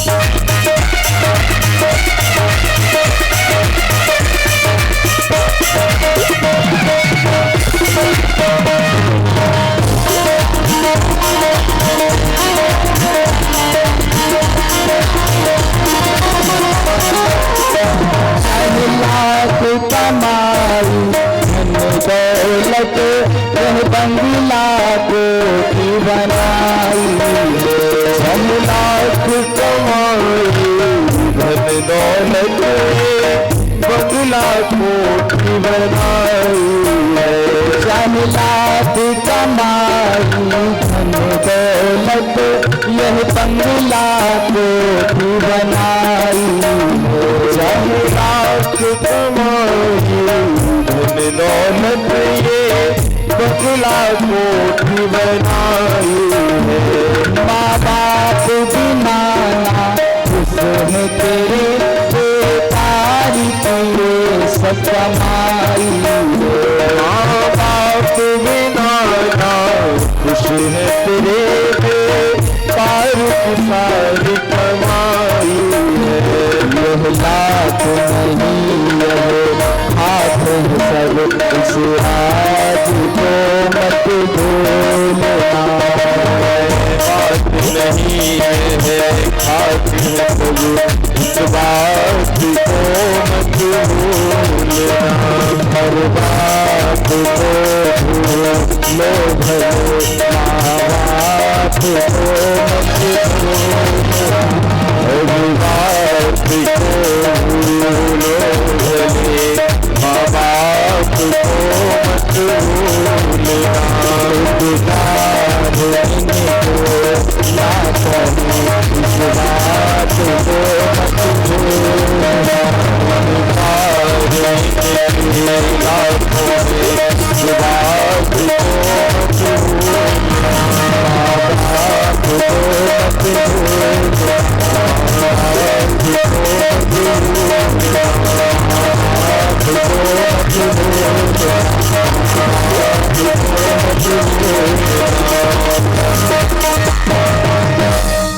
भोली वृंदावन बिहारी लाल की, श्रीमद् भागवत महापुराण की। इस प्रकार से धुंधकारी ने अपनी मां को जलती हुई लकड़ी से मारा। कहते ना जैसी करनी वैसी भरनी। उसने अपनी मां को जलती हुई लकड़ी से मारा था। तो एक बार क्या हुआ, ये राजा के यहाँ चोरी करके आया। वैश्याओं ने सोचा ये राजा के यहाँ चोरी करके आया है, यदि ये जीवित रहा तो यही भी पकड़ा जाएगा और ये धन भी चला जाएगा और हम भी पकड़े जाएंगे। उन्होंने ये योजना बनाई कि इसको मार डालना ही उचित है और उसके गले में फांसी का फंदा डाल दिया। लेकिन धुंधकारी फिर भी नहीं मरता है, तो जलते हुए अंगारे उसके मुंह में डाले। धुंधकारी की मृत्यु हो गई, प्रेत योनि में गया, क्योंकि पापी पुरुष ही प्रेत योनि में जाता है। ना तो वो नरक में जाता है, ना वो पृथ्वी पर रहता है, प्रेत योनि मिली।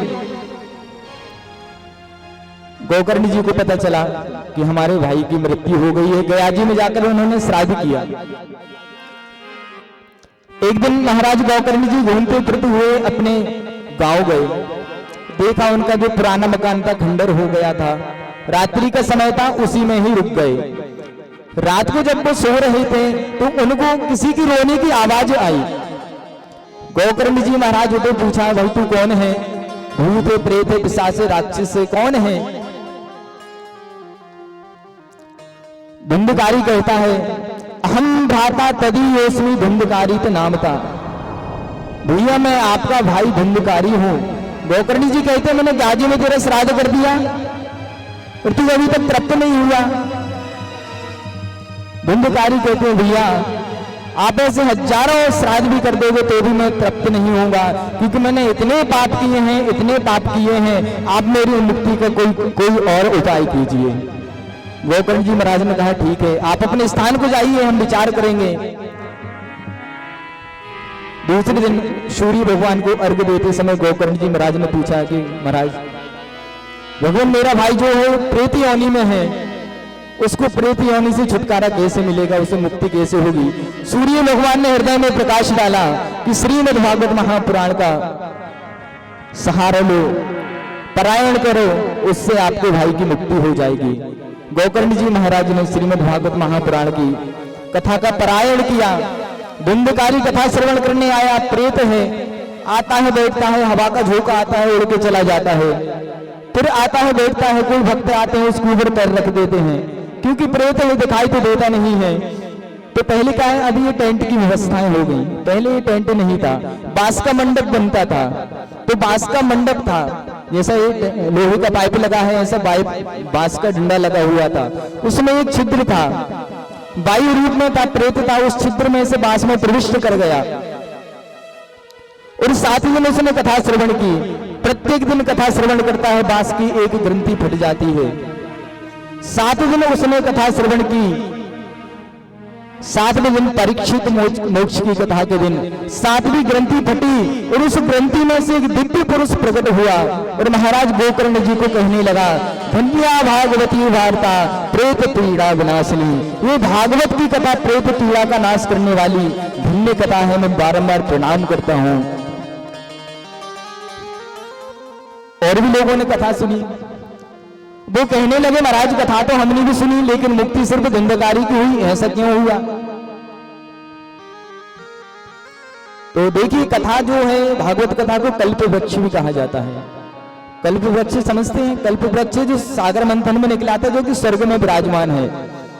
कल्प वृक्ष की महिमा है, उस वृक्ष के नीचे बैठकर हम जो भी कामना करते हैं वो हमें प्राप्त हो जाता है। तो श्री भागवत महापुराण को कल्प वृक्ष भी कहा गया है। जिस कामना से हम कथा श्रवण करेंगे वही कामना हमारी पूर्ण होगी। भाई जरूरी नहीं हम इतने लोग कथा श्रवण कर रहे हैं मुक्ति की भावना से कर रहे हो, सब एक अपना अपना अलग कामना लेकर कर रहे हैं। तो धुंधकारी ने मुक्ति की कामना से कथा श्रवण की, इसलिए वह मुक्त हुआ।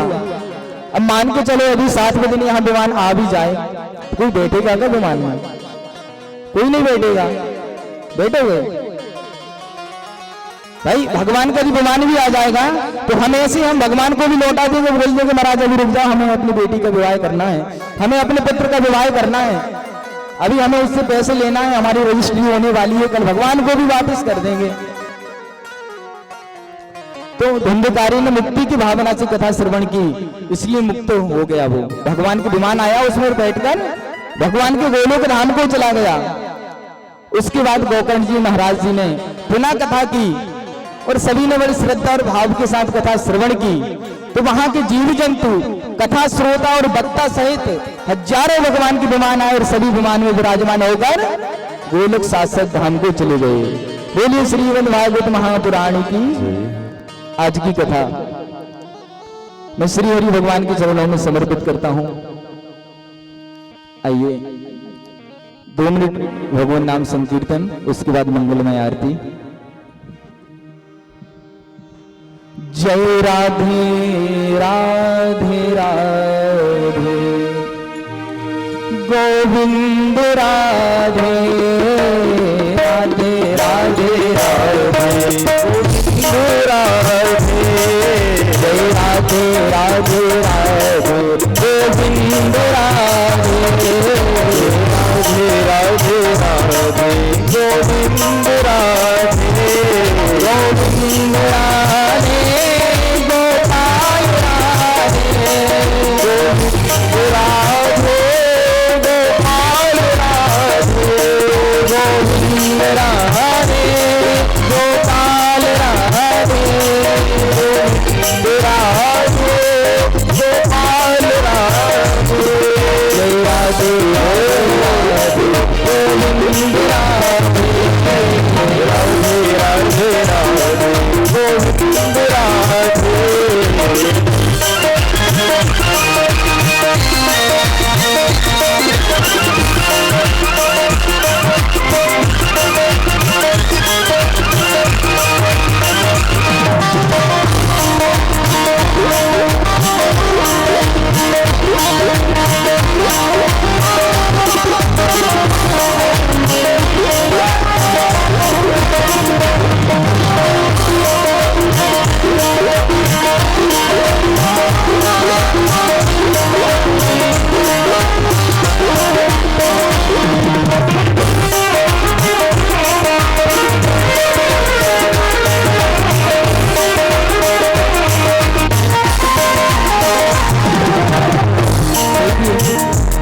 मैया तो जो है कृपा करते हैं, लेकिन श्री जी जो हैं, राधा रानी जो हैं, वो कृपा बरसाती हैं।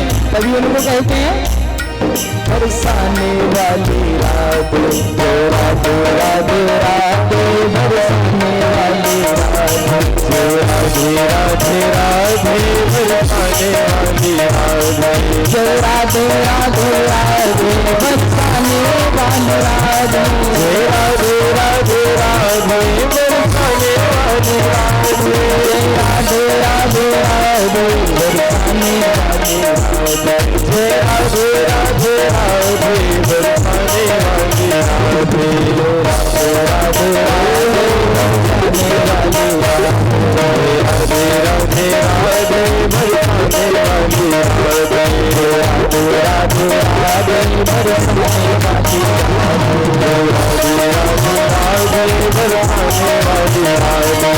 राधे राधे राधे, बरसाने वाली राधे, राधे राधे बरसाने वाली राधे, राधे राधे राधे बरसाने वाली राधे, राधे राधे राधे बरसाने वाली राधे, राधे राधे राधे बरसाने वाली राधे, राधे राधे राधे बरसाने वाली राधे, राधे राधे राधे बरसाने वाली राधे।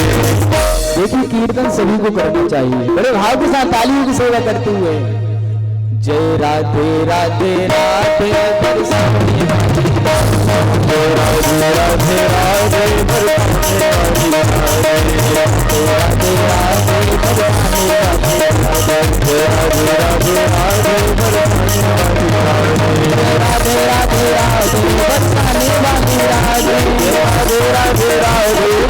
वाली राधे, राधे राधे राधे बरसाने वाली राधे, राधे राधे राधे बरसाने वाली राधे, राधे राधे राधे बरसाने वाली राधे, राधे राधे राधे बरसाने वाली राधे, राधे राधे राधे बरसाने वाली राधे, राधे राधे राधे राधे राधे राधे बरसाने वाली राधे, राधे राधे राधे बरसाने वाली राधे, राधे राधे बरसाने वाली राधे, राधे राधे राधे बरसाने वाली राधे, राधे राधे राधे बरसाने वाली राधे, राधे राधे बरसाने वाली राधे, बरसाने वाली राधे। बोलिए वृंदावन बिहारी लाल की जय। श्रीमद् भागवत महापुराण जय।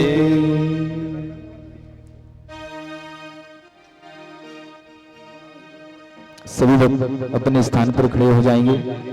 भगवान की मंगलमय आरती।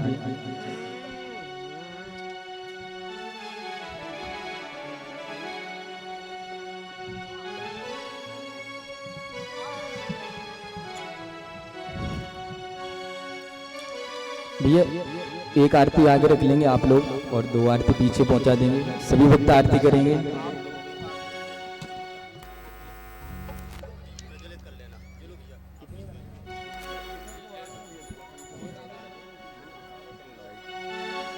हरि ओम एक एक करते आरती ओम चंद्रमा मनुषो जात सुक्षो सूर्यो अजायत श्रोत्राद्वायुश्च प्राणस्य मुखादग्निरजायत ओम मिदगुं हविः प्रजनरं मे सुदसवीरगुं सर्वगणगुं स्वस्ते आत्मसनि प्रजासनि वसुसनि लोकसन्न भयसनि अग्निः प्रजां बहुलां मे करोतु वन्नं पयोरितोष्मासुधत्त।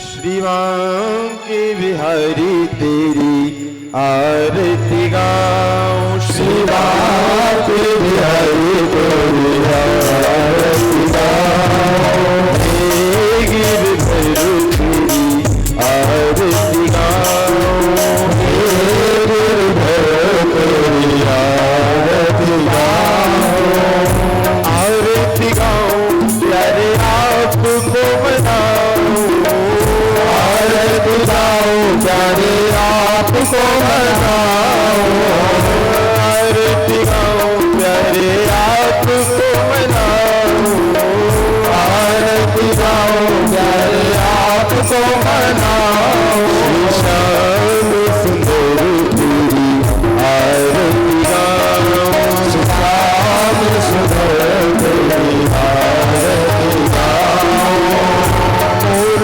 मुकुट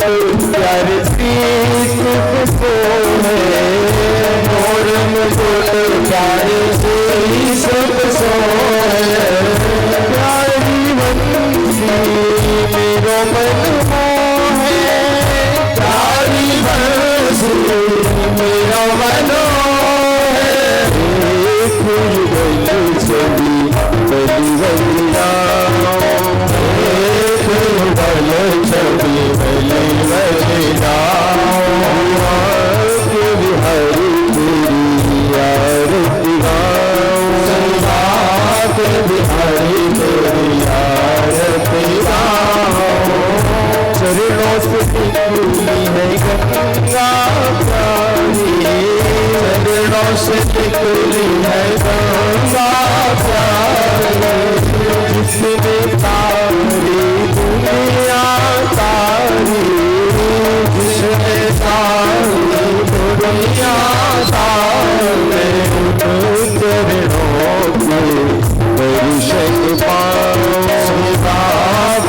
हरि तेरी आरती गाओ दास नाथ आप हो दास नाथ आप हो सुख दुख जीवन प्यारे साथ आप हो सुख दुख जीवन प्यारे साथ आप हो चरणों में बिहारी तेरी आरती गाओ श्री हरिदास के श्री हरिदास के प्यारे तुम हो श्री हरिदास के प्यारे तुम हो मेरे मोहन जीवन हो मेरे मोहन जीवन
देवाधिवंदनम् ओम जदनेन जदनमय जंत देवास्तानि धर्माणि प्रथमान्यासन्नातेह नागम् महिमानः सदन्तचित्रपूर्वे साध्याः सन्ति देवाः ओम एकदन्ताय विद्महे वक्रतुण्डाय धीमहि तन्नो दन्ती प्रचोदयात्। ॐ गणाम्बिकायै च विद्महे कर्मसिद्धियै च धीमहि तन्नो गौरी प्रचोदयात्। ॐ वृषभानुजायै च विद्महे कृष्णप्रियायै च धीमहि तन्नो राधा प्रचोदयात्।